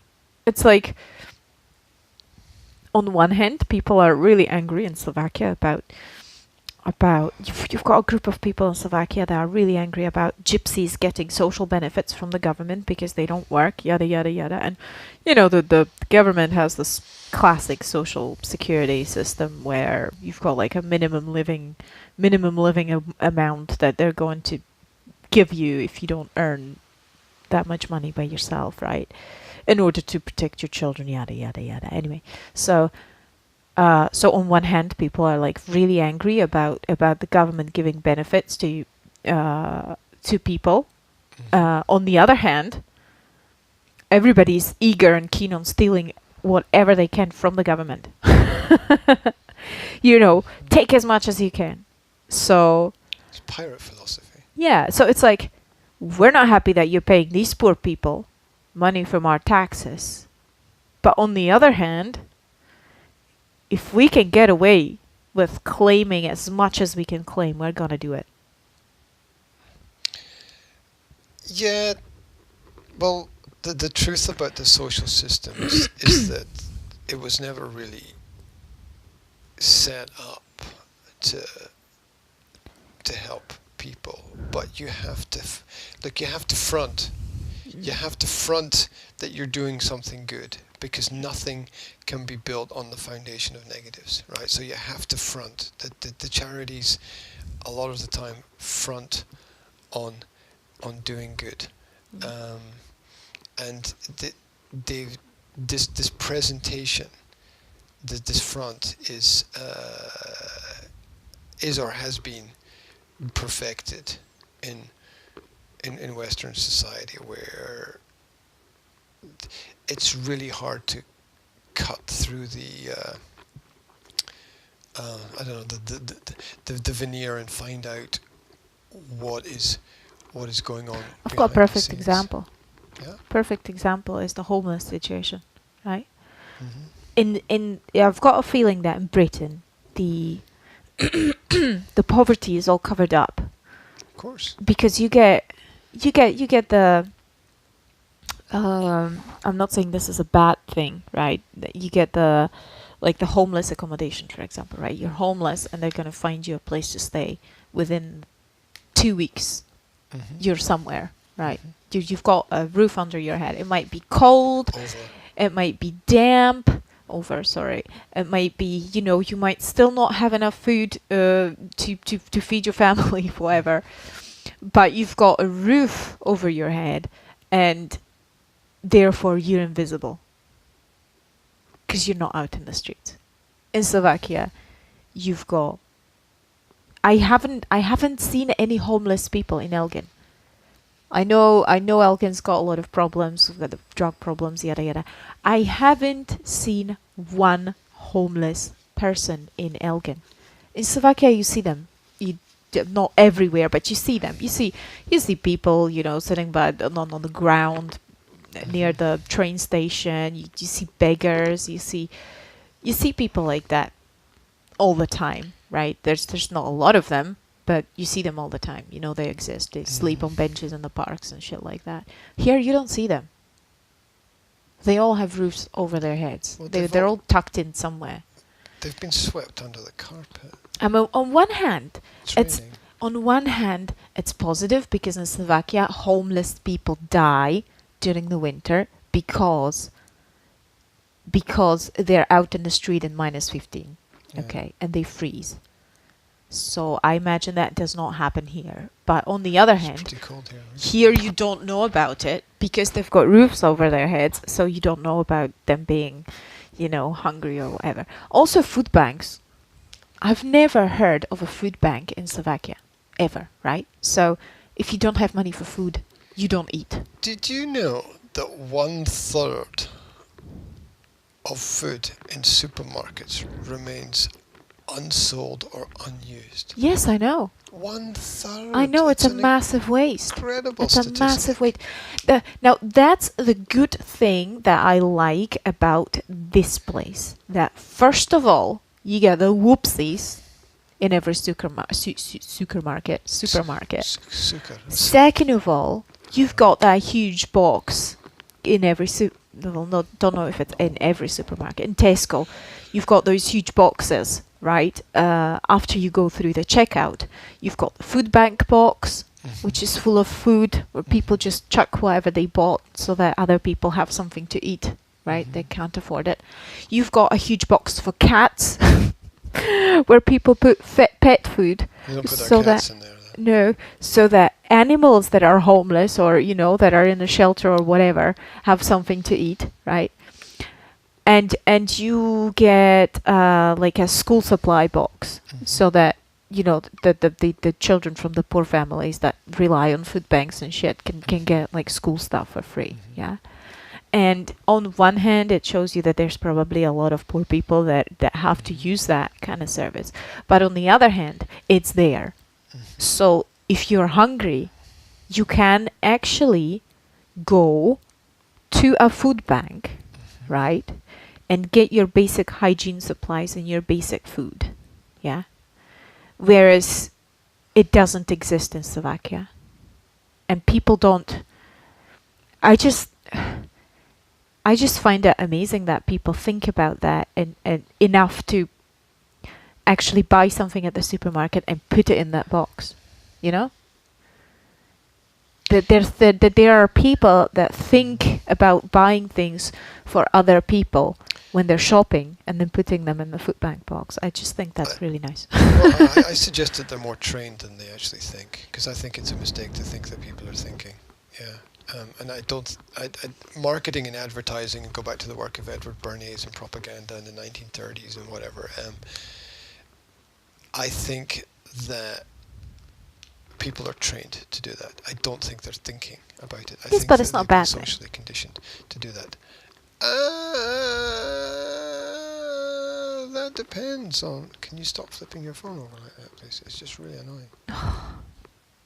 It's just it's like someone juggling next to me. So what? What's your problem with someone juggling next to you? You're It's like Jasmine in the car. It's off-putting. Mom, stop dancing. Mom, You stop should singing. dance in the fucking car. Mom, stop flipping your phone. You're disturbing me. Mom, stop fidgeting. Mom, stop cooking. I forgot what I was going to say now. Good. What was I going to say? People are trained. Yeah, I think that society puts out messages to tell people, suggest to people that this is a thing that they should do. And look, it's well documented that poor people give more money to charity than rich people. Mm-hmm. It's well documented. Yes, I know. And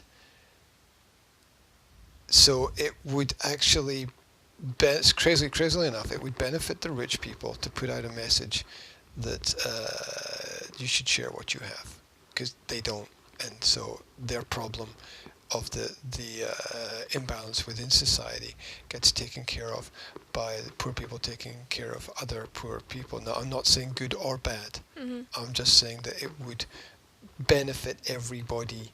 I understand in that perspective, yes. If that happened.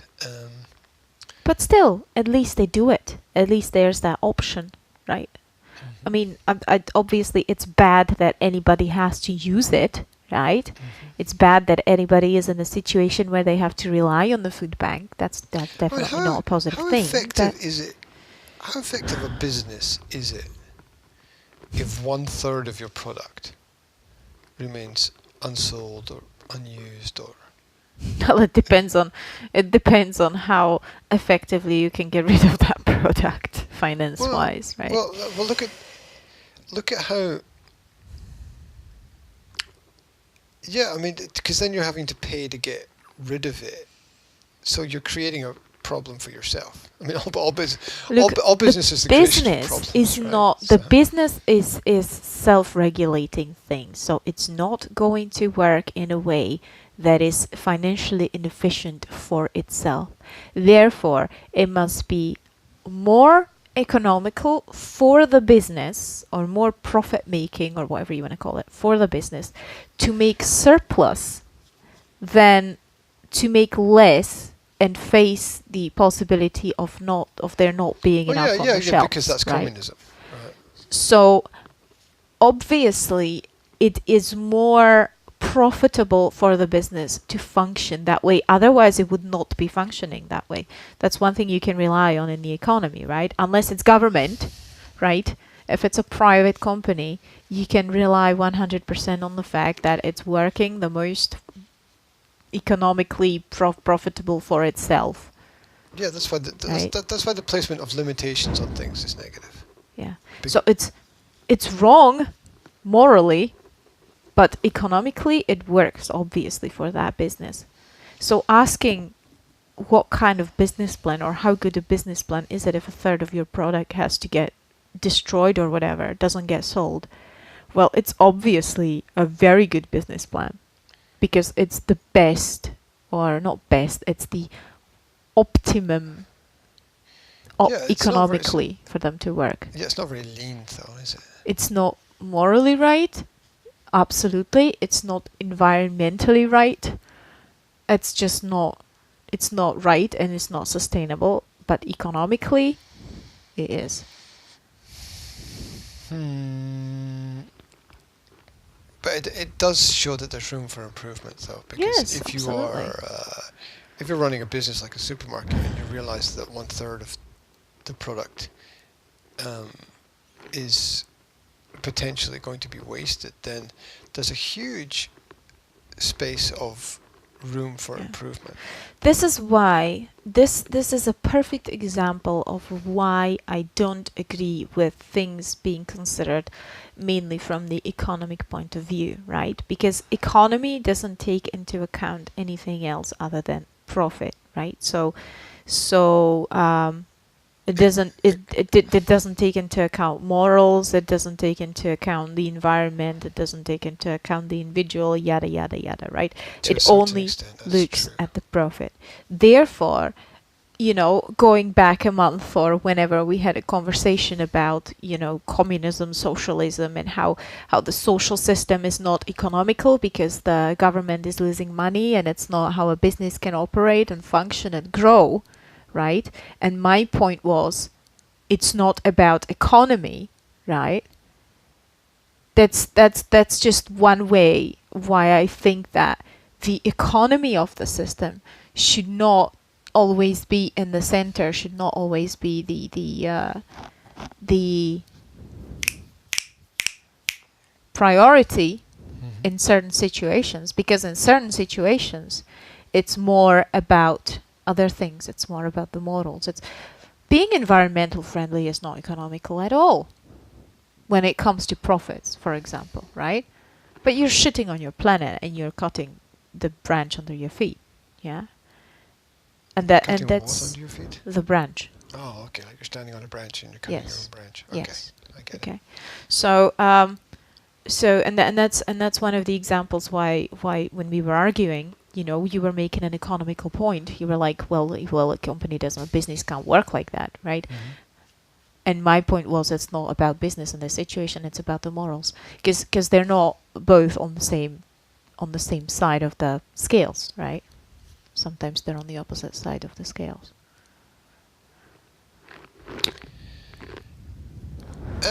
Sorry, that's just I know I'm getting away from the topic, but that's just a thing that I remembered that I thought I might make a connection between the two. Yeah, So I understand that it is important for things to function, right? I understand that it is extremely important for the business to actually exist and function. Yeah, it has to be economically proficient to a certain degree. But I think that it should, I think that businesses should balance it out, kind of, sort of. Well, And this is one of the situations. Sorry. well, it's always the problem for business, how to grow your business without having a negative impact on the environment. And then, yes. That's and everything always else. a problem, because not only can the business have a negative effect on the environment, it's very easy to criticize the business Mm. because everything that you do changes something. Yeah, I understand that. And so it's like, It's- you can't build your business there. It's like, oh, for God's sake, I've got to Yeah, build it if somewhere. that's it's this the old Slovak saying, "Who doesn't do anything doesn't do any make any mistakes." Right? Yeah, absolutely. It doesn't it doesn't matter what you do, you will be criticized, and the And bigger that business is will be Why more I keep criticized. saying that the government's role, right, is to create an environment that will reconcile the conflict between environment and economy. Therefore, I think that the government's role is to take these two things that are on the opposite side of the scales right now and put them both on one side. Well, Do you you understand see- what I'm saying? well, yeah, that was the original role of government, but it got corrupted. See, So- that was the original role of government was to keep regular, to ensure that nothing impeded the business. That was the original role of government. That was the original role of regulation. The original role of regulation meant to keep regular, ensuring that nothing prevented the business from interacting, because that would stimulate other things to happen. Right now, it seems like, in this country at least, like the government is taking a lot from the businesses, right? And putting it to the environment, right? So they'd be like, okay, well, it's our role to keep the environment healthy to a certain extent. So what we're going to do is we're going to take this part of the profit that the companies make, and because they're not environmentally friendly, whether we're talking about the nature or the people, right? I mean environment as a natural environment and social environment at the same time. So what the government is doing right now is they have a company that makes a lot of profit. They take a lot of the profit from the company and they distribute it into the parts that the company itself, the business itself, is taking from, right? It's like the company makes its profit while hurting the environment, so the government's going to take that money and put that money in the environment, while stealing a lot of money for itself, obviously. But what they should do is they should introduce an environment where the company will make money while not taking away from the environment. You know what I mean? Yeah, I think. I don't disagree with the principle, but I disagree with the method. Okay. Because I understand that would put limitations on the company, right? But Yeah. I think the environment should be made such by the government that it's more profitable for the company to not harm rather than to harm. Yeah, I don't disagree with the principle. I disagree with the method. Okay. I don't think you need government to do that. So what do you need to do that? I don't think you need anything to do that. I believe fundamentally that people are good.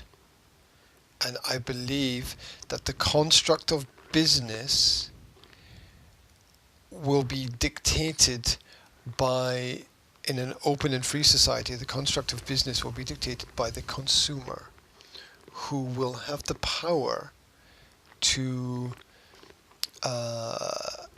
decide which companies to buy products from, and it will be in the company's interests to do good things. Yeah, that sounds great, but it's not working. No, wait. Yeah, you haven't. You've just completely ignored my argument. Okay, you've completely ignored my argument. Okay, because the reason why it's not working is because government has stepped in, and businesses have no freedom to develop in the way they want to develop. That's why it's not working. It's not working because, for example, minimum 4 out of every 10 days that a business functions, minimum, you're paying for the government to regulate you. Minimum. Sometimes it's 6+ Yes, days that's why I out think of that every the 10 government days. should not be taking money from the businesses, because that only makes the businesses want to make more money that's while that's hurting why- the environment. Well, that's why, my that's point. what I'm saying. That businesses have got no money, Yes, I know. That's part of my point. and the businesses are so focused on economics that they can't focus on the environment. That's part of my point. But also, you have, I mean, look at the internet, okay? It's screaming at you. The internet is screaming at you. People from the internet are screaming at you to stop buying things in plastic, be consumer responsible, only make responsible choices for the environment, choose what you buy, who you buy from, and what you buy, and how it's packaged, and yada yada, look at the production process. But it's 2% of people that do that. People don't do that. People are lazy. They don't want to care about it. They don't care about it. They say, oh, well, but it's in the supermarket like this, so, well, what can I do? Right? See, I'm gonna. You're overestimating people. Ooh, okay. I think that's a secondary argument. For people... It's true, but it's not the source. Listen, for people, they're going to choose whatever is more convenient for them when it comes to the price and when it comes to getting to it, when it comes to time. Time and money. I agree. And as long... And this, it's the same thing that businesses work, right? And they perpetuate each other. So, if it's cheaper for the business to do it this way that is not environmentally friendly, and if it's cheaper for the people to get this product that is not environmentally friendly, they're going to get it. Most of the people are going to do that, and most of the businesses are going to do the more profitable thing. You have to create an environment where it's not more profitable for the people and where it's not more profitable for the businesses. And it's not going to... I mean, we're already on the wrong path, okay? If it was like, this is how it's going to be from the beginning of times, that the people will do the right choice.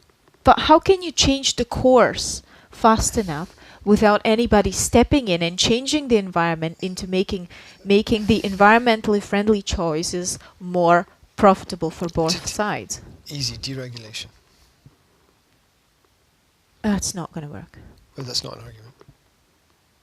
It's a perfect argument. It's not an argument. Because you already see that it's not that things are not working that way. They're not going to work. Whoa. You already see. I don't see any deregulation. Therefore, I don't see that things are not going to work that way. Okay, how does the regulation of businesses make it more profitable for businesses to not be environmentally friendly? The regulation doesn't have anything to do with it. Whoa. Stop. It does taxes. The 40% argument. So you think that if businesses have lower taxes, they are magically going to decide that we're making more money, so we can give some of them away. I don't think it works like that. Whoa. No. That's magic. First of all, magic is not an argument. Okay. Businesses are still going to go for the most profit they can get, whether they're taxed or not. They're just going to take it as a bonus and have more money. Look, you can only give more if you have more to give. But you're contradicting yourself. You already said that it's the poor people who give more rather than the rich people.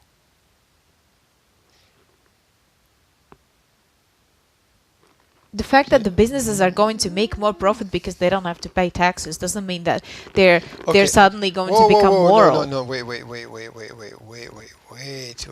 a mistake there. Okay.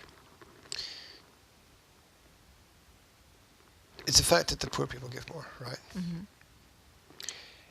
If you deregulate and de-tax the businesses will have higher profits. That means the businesses can increase, and there's no business owner who I've ever worked with who said they don't want to increase the wages of their employees. Then those employees will have more to give. End of story. It doesn't matter. But The that's how it business- works. That's how it works. Listen, economy It always it works for the most profit. They're not going Yes, to change and workers. that. Yes, by People- paying your workers more, because you have more to pay them, and there's no business that doesn't want to do that, is creating. Yes, but people will still buy things that are more convenient for them. They're not going to suddenly decide that they're going to go for products that are less convenient for them and that are dearer just because they're better for the environment. Most of the people don't think like that. Most of the people will take that extra money that they get paid and will go to Lanzarote for a holiday. Okay? They're not going to be more environmentally responsible. The world is already screaming Are at you you saying to the be. people are stupid? Yes. Absolutely. They might not See, be I'm s- stupid, but they're comfortable. They're not going to, unless it is more convenient for them to make the environmentally friendly choice, they're not going to make it. It's all about convenience. And the government has to make it, the job of the government is to make it more convenient for people and for businesses to do the environmentally friendly thing. You can't do it if you're poor, though. That's why it has to be more convenient. That's what I'm saying. The government has to regulate the businesses so that the product that is more environmentally friendly is, first of all, cheaper for the businesses to produce, and second of all, consequentially, whether that's a word or not, cheaper for the consumer to buy. In my experience, that can only be done through deregulation, not increased regulation, but by deregulation. I can't see how that can be done by deregulation. But you're it's almost advertising. You're advocating for more regulation, which means Different. more, I'm not which means advocating. more rules. It's I'm be more not expensive. advocating It'd be more more expensive. regulation. I'm advocating different regulation. I'm not against regulation. You I'm can't for have different regulation. regulation. You can't effectively have different regulation before you have deregulation. You can't. Well, It doesn't exist. it's re-regulation. It doesn't. You That have doesn't to exist. you have to deregulate one thing and then regulate it Yes, again yes, in a that's- different way. Yes. So I don't think it should be deregulated and left as it is. I think it should be deregulated and then reintroduce different regulations that will make sure that that environmentally friendly choices are more convenient for both businesses and the consumers. Otherwise, they're not going to make that choice. They're not. People are not that strongly morally, governed, whatever. And they don't have the money to do that choice often. Right? That's why Yeah, but you understand they don't have the money because the businesses have to pay such high taxes. That's why they don't have the money. well that's why that has to be changed. It has to be changed in a way where That has to be deregulated. it has to be changed in a way where the businesses will have to But you have to. have to pay super high taxes What? for production What? of products that are not environmentally friendly, and therefore that's will be ridiculous. forced to make products that That's are co- that's- environmentally friendly. Okay, that's Taxation that's for- communism. Taxation for extra packaging. Taxation for plastic packaging. Do you realize you wouldn't have aircraft if you implemented a law like that? You wouldn't have aircraft. No, you wouldn't have aircraft. What? Because planes come in plastic packaging. No, because planes produce too much toxicity, negative effect on the environment. See, I didn't say anything about CO2. I'm talking about rubbish. I'm talking about trash. I'm talking about plastic. Yes, I'm talking about the real environmental problem. CO2 yes, is not a real environmental problem. It's not going to be used like that. The laws, you can't give the power. You can't give that power to the people in power. It's too They already much have power. that power. No, they don't. It will get worse. What they have will get worse. You can't give that power to those people. But they because have that power. You'll end up with no businesses, no cars, no planes, no trains, no deliveries, no transportation. You'll end up with nothing. That's The bullshit. end point of that is absolute and complete total control of everything that everybody does by the government. First of all, they already have that control. Only they implement it in places where it is not necessary or profitable for anybody to implement it. Okay, the control already exists. Okay, they're just not implementing it in. I mean, you said yourself that there is too much regulation in UK. There's far So too much. they're There has to be already implementing it. Okay. You can't introduce Only more in the regulation. wrong places. You have to deregulate first. The introduction of new rules will only Look, clog you up the and system me with more both laws. know that CO2 is not an environmental threat. Okay?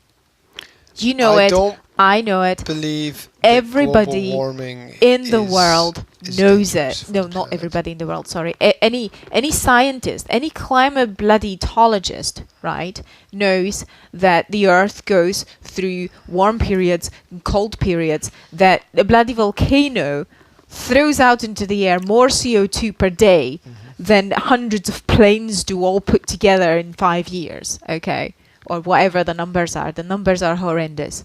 But Yes, volcanoes are evil. We have to volcanoes stop are them. evil, We have right? to stop Cows fart and and create more CO2 them. They also get than their heads stuck in fences, exactly which is rough. than planes do or whatever. Okay, so I mean, I don't think that CO2 is a problem. What is a problem is deforestation.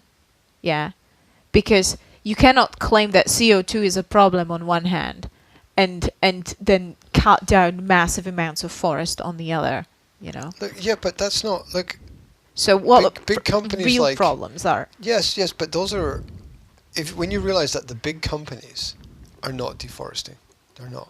What? Kimberly-Clark and Tork are the world's largest producers of paper. They But I'm are not talking about involved in paper. deforestation. Paper's not. Paper is. It's.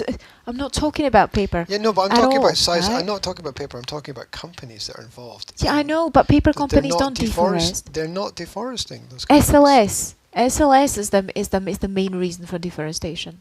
I don't know Palm what SLS oil is the main reason for deforestation. Soya production is the main reason for Yeah, deforestation. that's a good It's point. not Soya's paper not or good. wood processing industries that have anything to do with deforestation, even though it would sound logical. They don't, right? It's the Coffee bean production. it's the And soya, farming it's is cotton, deforestation as well. it's palm oil, it's these things, right? The unsustainable produce that is responsible for most of deforestation, mainly soya and palm oil. So, I mean, the poisoning of the water, the plastic is a massive thing. Plastic should definitely 100% be regulated by the government because it's massive. I mean, have you seen that video? Yeah, but doesn't government sponsor businesses to use plastic stuff anyway? Isn't government part of the problem? So asking that's what people I'm who are part- saying. Yes, but you can't ask people who are part of the problem to What, to change? to To stop change. being part of the No, because problem? they've had the choice in the beginning to not be part of the problem. And they've Well, chosen not to they do should that. not have the choice. They should be Oh well, forced. you can have a government to regulate the government. That's just fucking epic. That You have to is. get the people. The government represents the people. People should tell the government to change the regulations so that the plastic I is tell not the being government all the produced. time. They never listen to me. Well, that's because you're nobody. Thank you. If you're a top scientist, if you're a group of top scientists and What's you that lobby with the mean? government and tell the government to change something, then Yes, but if you're a top scientist, then you're working for the government anyway. So it's funny. It's like as if the government would lobby the government to change something. It's one system. Have you seen the video with the bloody whale? Is the whale bleeding? Have you seen the video of the whale? They caught the whale. Well, they didn't catch it. It was dead. Okay, they caught a dead whale. You just reminded me of the joke. Shut up. No, wait. Really? No, where do you... They found a dead whale in Philippines. How'd you weigh a whale? I don't know. At a railway station. Fuck you. This is not funny. They found a dead whale in Philippines. So they cut it open and they took out hundreds. Of people. Cars? Was it hundreds? Boats? It wasn't hundreds. It was tens. Pirates? They took out tens of kilograms of plastic out of its stomach. I watched it. Greedy whale. I watched it, okay?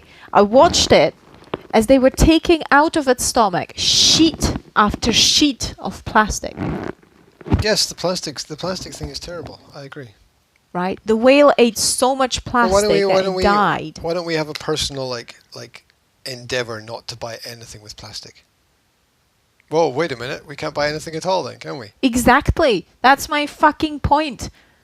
Make it expensive for businesses to wrap things in fucking plastic. You'll put the businesses out of business. No, the businesses will go out of business and you won't have any products. That'll be just fucking grand. Oh, really? Yes. Really? They'll just bring they'll just... Look, how is it possible that in Slovakia you can have lots of apples in supermarkets and big boxes not wrapped in plastic 4x4? Well, that's the And problem in the with this UK, country, not you've every got country. 4 apples in a fucking plastic bag. I know it's not in every country. In Iceland, you don't have that problem. In Holland, you don't have that problem. In Finland, you don't have exactly. That's because that's intelligent countries where there's a global effort to deal with that problem, right? And by global effort, it's not just by making wiser consumer choices, but it also has to come from the top, from the regulators. It has to be a joint effort. Look, the reason why the plastic is there because the regulation states it. You have to deregulate to remove the plastic. Yes. End of story. And also regulate to keep the plastic away. No, you just have to deregulate because then the plastic will disappear automatically. No, because the consumers are used to it and they will want it. You can't. Because they're used to it. Because people are creatures of habit. They're not used to it. They only buy it because it's there. Why are my 4 apples not wrapped in plastic anymore? It's not hygienic. I don't think people are that dumb in that area. Oh, I hope not. But I don't think they're that dumb in that. Look, if you go into a shop and they got like the open free range apples and apples wrapped in plastic, I guarantee you more people will go for the open free range apples. Oh, and what will they do? They will take a little plastic baggie to put them in. Because that's all that's available in the supermarket? That's bullshit. No, that's the truth. That's all that's available in the supermarket, but they can take their own bloody bags from their home. Well, everyone knows that that's impractical. How's that impractical? Because nobody does it. Otherwise it would be automatic. Well, I'm going to do it. And then every now and then you'll forget. And then you'll have to use the bags that are there. Well, that's why they shouldn't be there at all. Then people wouldn't have a choice, would they? They would have to bring their then own the bags. supermarkets just would be being less convenient to the Yes, customers. exactly. I think there's a circular argument there. It's not a bad thing to be less convenient if it saves the flocking whales. What's a flocking whale? Whales don't care about your convenience. Oh, I've never liked whales. I'm sorry you died, whale, but I kind of forgot my own bag, so I had to put these apples in this plastic bag that I'm going to throw out as soon as I get home and take them out of the plastic bag. I had to use it for 15 minutes, so that's why you died. Sorry about that. Sorry, but it was not convenient to bring my own bag. Would you really talk to a whale like that? Well, your children are going to once there's no whales at all. How are they going to talk to whales if there's no whales? They're going to talk to their spirits. I saw people from Wales yesterday. Were they full of plastic? No, they had flags. They're waving them. But anyway, that's another story. Have you seen the article that stated that in every single water sample that was taken from Scotland, from Scottish rivers and lakes and springs and things, there was microplastic in every single water sample? What are you gonna? What about the radiation that's in the Scottish lakes? You worried about that? No. Oh, you see that's. You know. It's an argument you sort of can't win. What about the? I'm not the worried fact about that, it what because I about the haven't fact researched it. I'm worried about the stuff that I have researched. What about the fact of the pharmaceutical drugs in the water supply? I mean, yes, that's a huge problem. Absolutely. Huge. Yes. Yes. And the chemicals that get released into the water every single day in fucking China, and Bangladesh and whatever major countries that produce clothes, right? I mean, they're poisoning so much stuff because of the cheap production of isn't clothes. India like the most polluted cities in the world are all in India for some reason? India, China, Bangladesh. Yeah, it's obviously not the way to go. But then.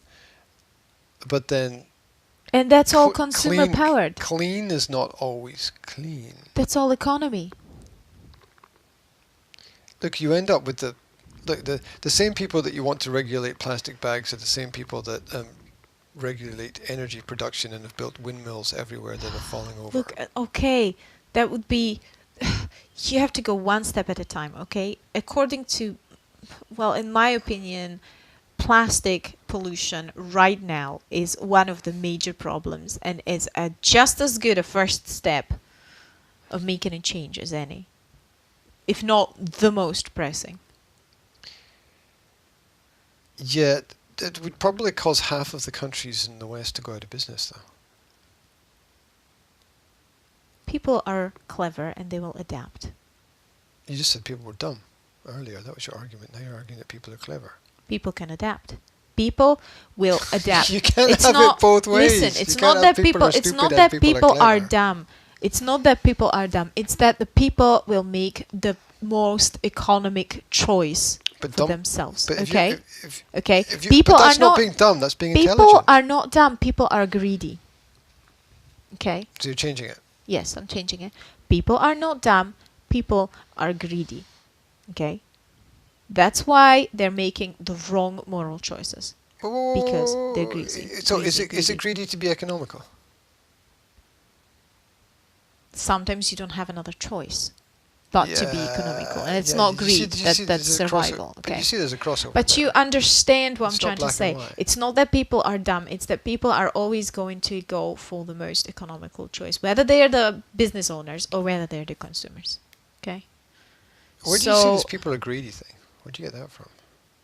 I mean, I thought the people were poor and most of the poor people Okay, well, are very greedy giving, is not... Giving most of the poor people, the majority of people are poor. Okay. So Greedy is not the right word. Okay. so first of all, they were stupid, then they were dumb, then they were greedy, but none of these things are right now. No.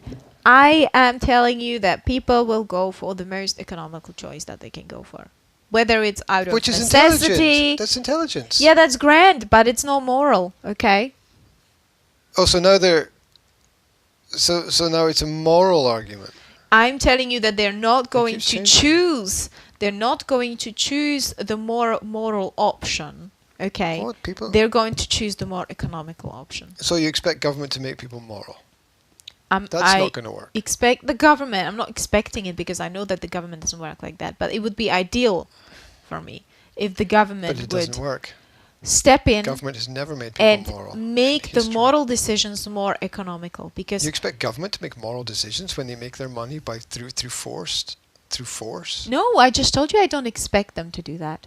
Well, I think they should do that, but I'm not expecting it. I think people should force the government to do that.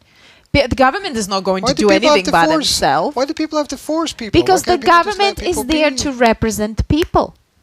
But it doesn't. Well, it should. That's what I'm saying. But it's never done that. Well, I'm saying that the people should realize that the government is there to represent them. But it and they should force the government to force the people. Okay, everything war. More How do you think sausage. wars start? How do you think wars start? Okay, that's how wars start.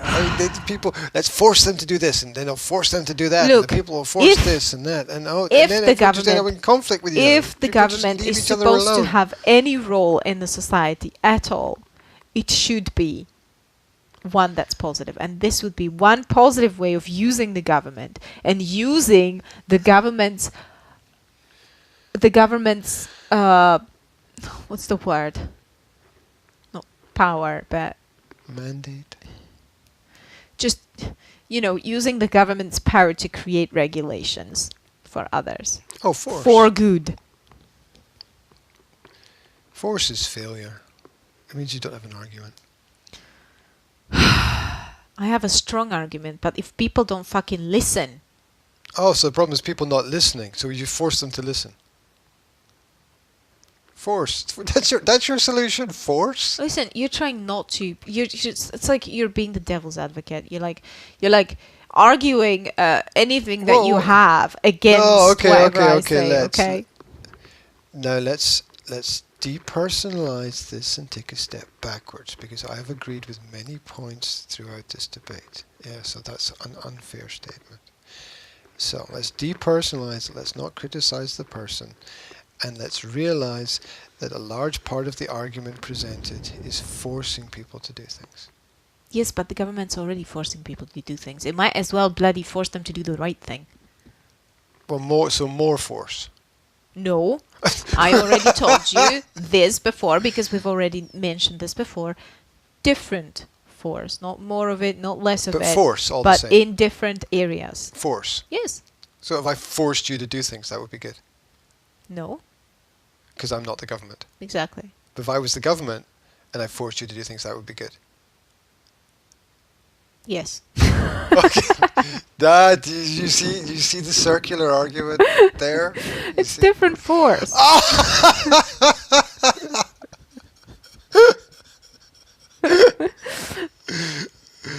Well, I'm just gonna get a T-shirt that says "I am the government." I'm going to get it's this so that okay. says, I am the force. Yeah. May the force be with you. Use the force. There you go. Use the force. Just fucking use the force if you have Use it. the force. Yeah. See, I don't. I personally, it's a personal thing. Do you I think don't it's a agree with- programming thing? Do you think it's like a programming message in I Star don't- Wars? I Use don't- the force. I don't know. Okay, I don't know about that. But what I do know is that I don't agree with force. I do know that I don't agree with force. My whole point is that right now, in the society, as it is, the government has certain power. And I'm saying that this could be used for good. I agree with that statement. We've nothing to talk about, though. Shit. Let's argue again. We've nothing to talk about if I agree with Let's you. disagree about something. I think we should take a trip today. What? Not a big trip. Do you have to get out of bed? Usually doing things required. Do I have to force you to get out of bed? Or will you get out of bed by yourself? Well, if you make it more profitable for me to get out of bed. Yeah, well, I won't You tax you. Therefore, you get to keep all of your own. If you tax me for being in bed, but don't tax me for getting out of bed, I'll get out of bed. There's a contradiction there.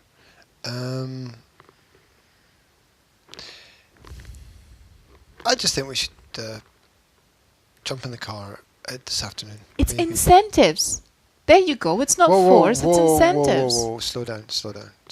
Yeah. Slow down. You see, I personally believe that without incentive, nothing exists. Yes.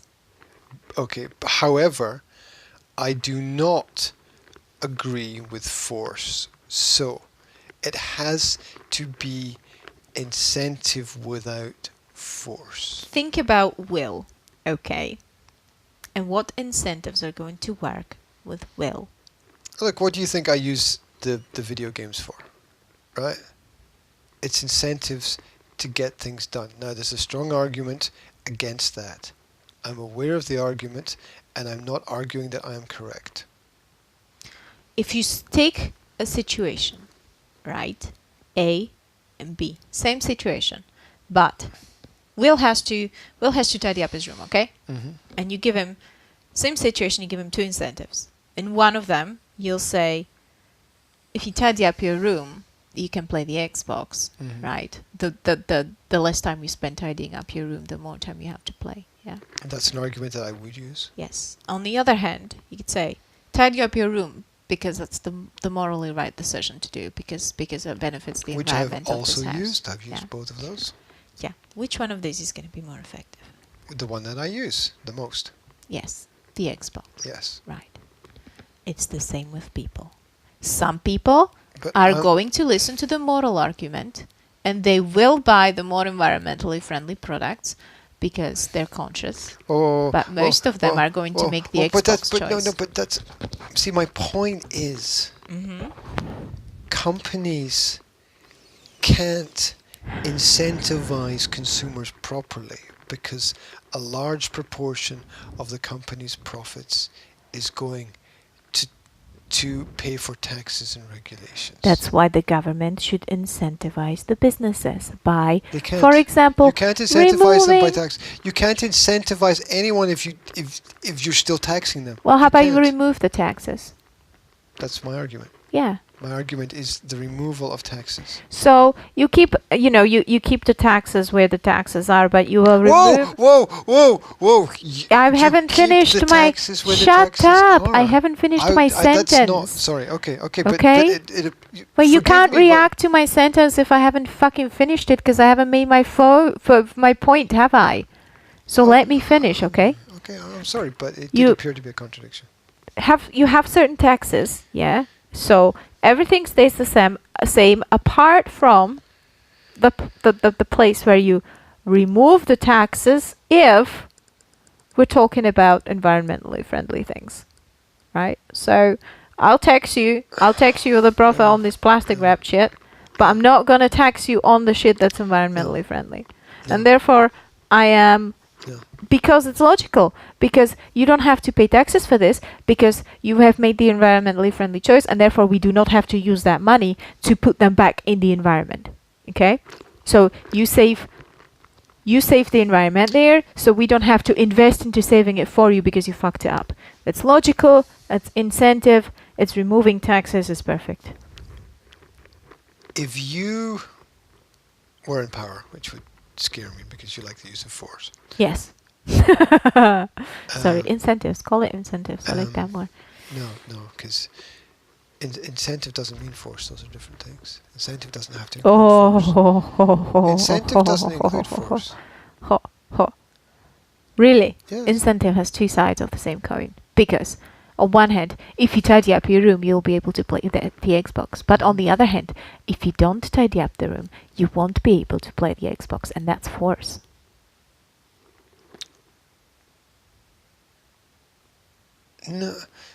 No, because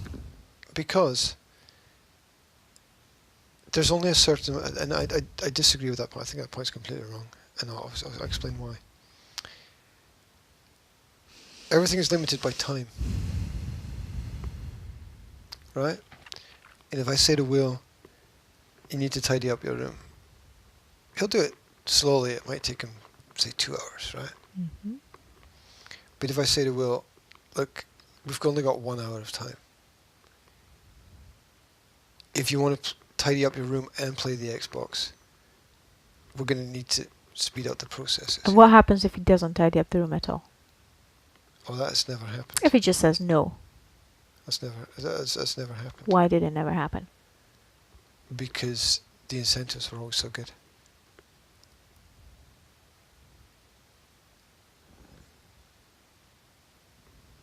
But you just said that if you don't give him incentive, he would still do it, but slowly. Yep. But why? Why would he still do it if you didn't give him Because any he knows it's the right incentive? thing.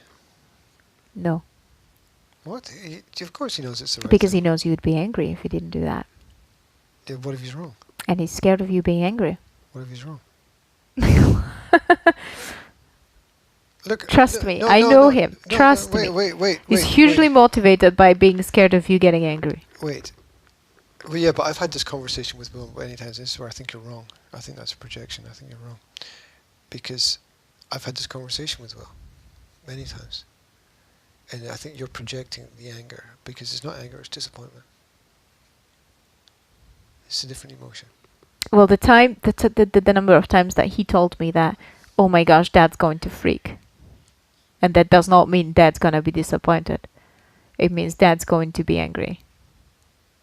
Yeah, I think that's a projection that he's It's picked up from other people's misrepresentation of my reaction, which is that I've said to him many times when I've asked him to do things and it either has been done wrongly or hasn't been done or is done slowly or there's something wrong with it. I've said, look, I'm kind of disappointed because we could do so much more. Yeah, I understand that. Okay, I understand that, but I'm just saying to you that that's not how he sees it. He says, and not in all the situations. Okay, I'm well not maybe saying in all then the situations. maybe but you need to reframe it with him as I reframe it with him. Yes, which is that Dad is not going to be angry with you. Dad is going to be disappointed with you because it's framed wrongly. yeah, they're both. Because if you accept the fact that he's saying that it's anger, then that will reinforce the fact. Look, that I it's always anger tell when it's him. not. I always. He's gonna I talk over me, always. okay? If you're No, gonna I. talk over me, I know what you're then- saying. Well, that doesn't give you the right to talk over me. That only gives you the right to acknowledge. It doesn't give you the right to talk over me. Well, I'm in the middle of acknowledging it. what you're saying. I know what you're saying. I know how you're finishing your sentence. And you're still Yeah. talking over me. And I'm trying to tell you that Now you're railroading it. Okay. I'm.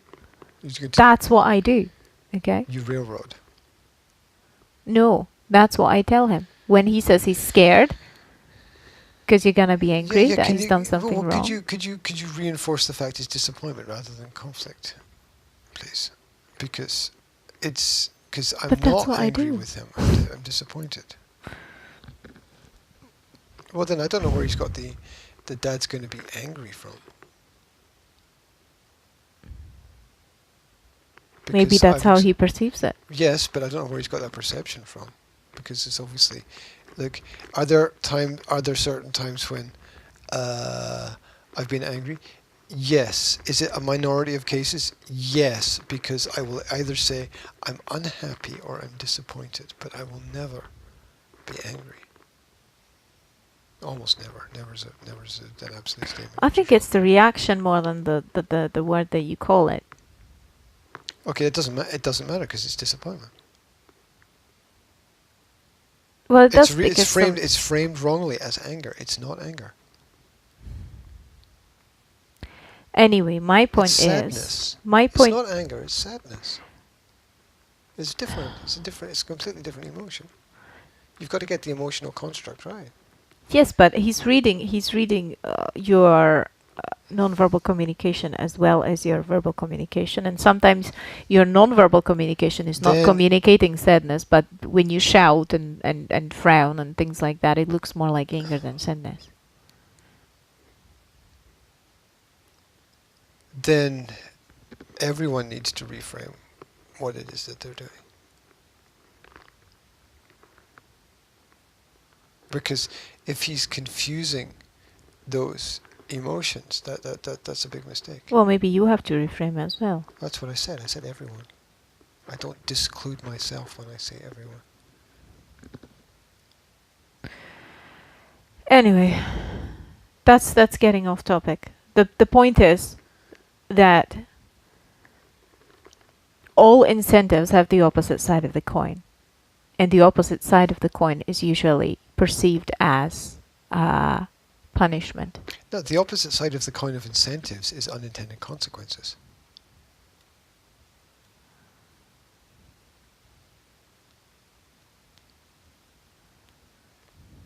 End of story. Not always. The opposite side of the coin of incentive. Look, nobody incentivizes people to do things that they think are inherently wrong. Nobody. Yeah.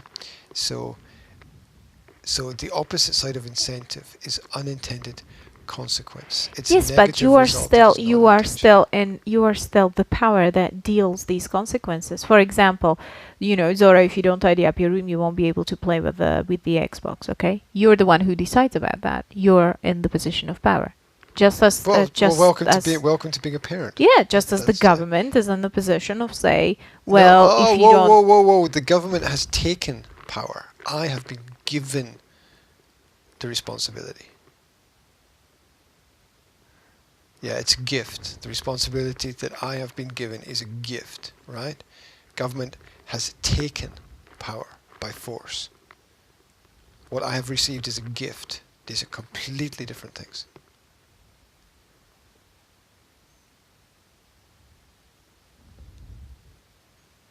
It's the same principle.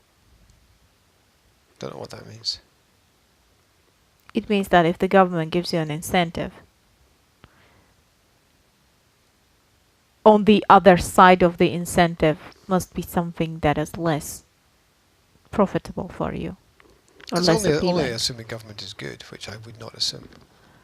That's conditional. That's conditional on government being good. Why is there no country in the freaking world that doesn't have a government?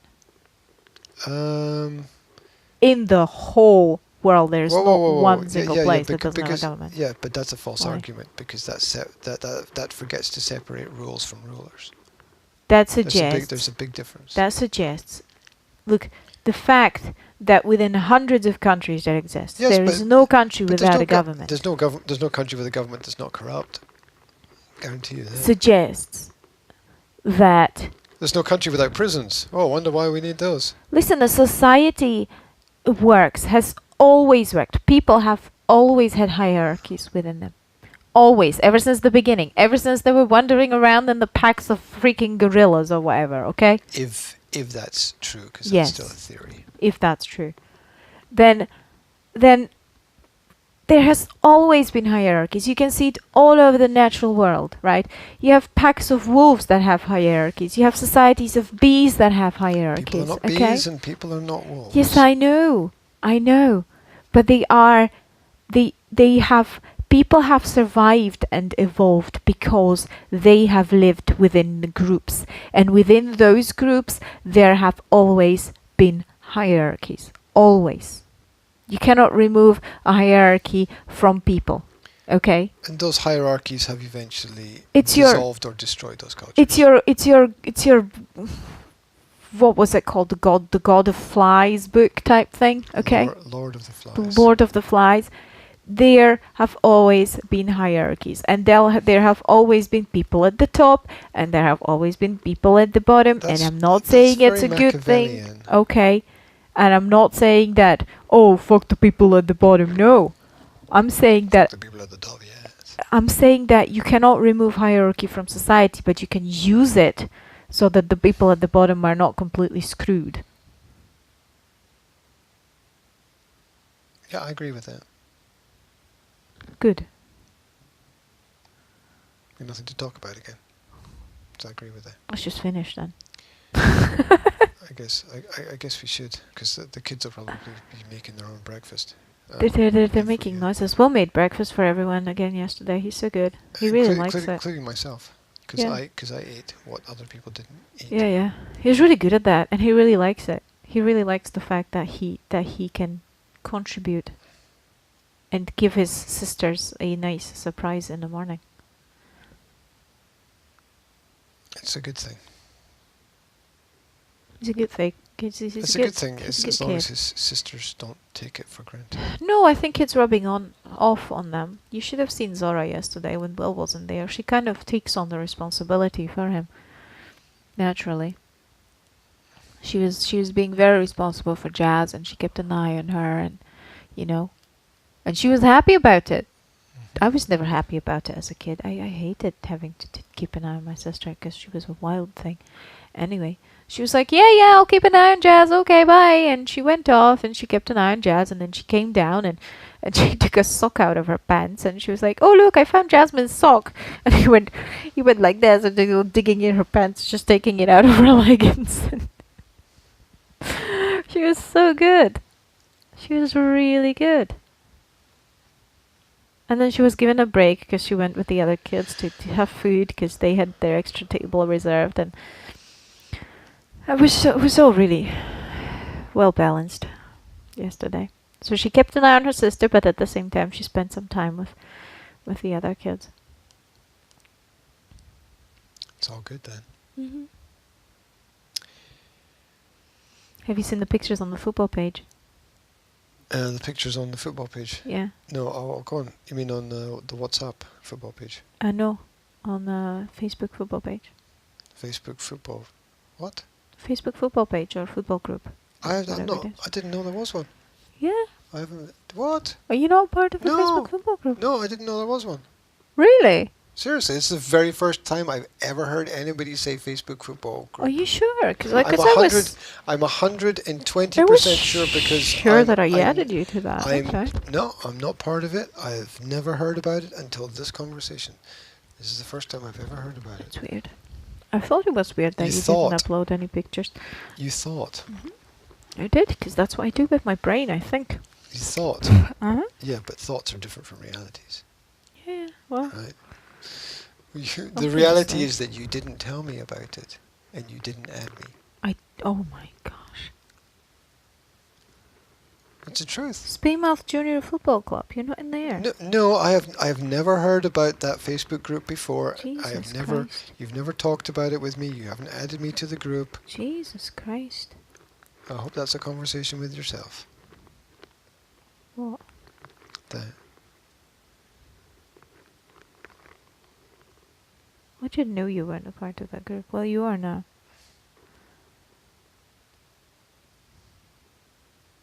Anyway, there was a picture that I wanted to show.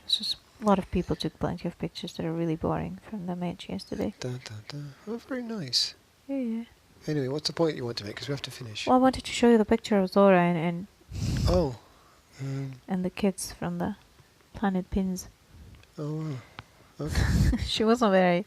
You know, you can It's see that the boys. other kids are kind Okay. of... That's boys. And Zora's So- kind of there on the edge. Type of sticking out. Yes. There we go. I'm not enjoying myself very well.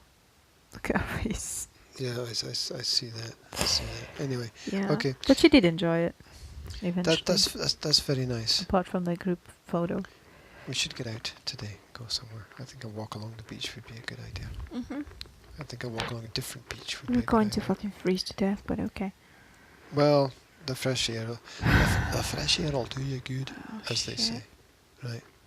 Say bye-bye to the people of the planet. Oh, bye-bye, people on the planet. Just don't go to Scotland today, because it's freaking freezing.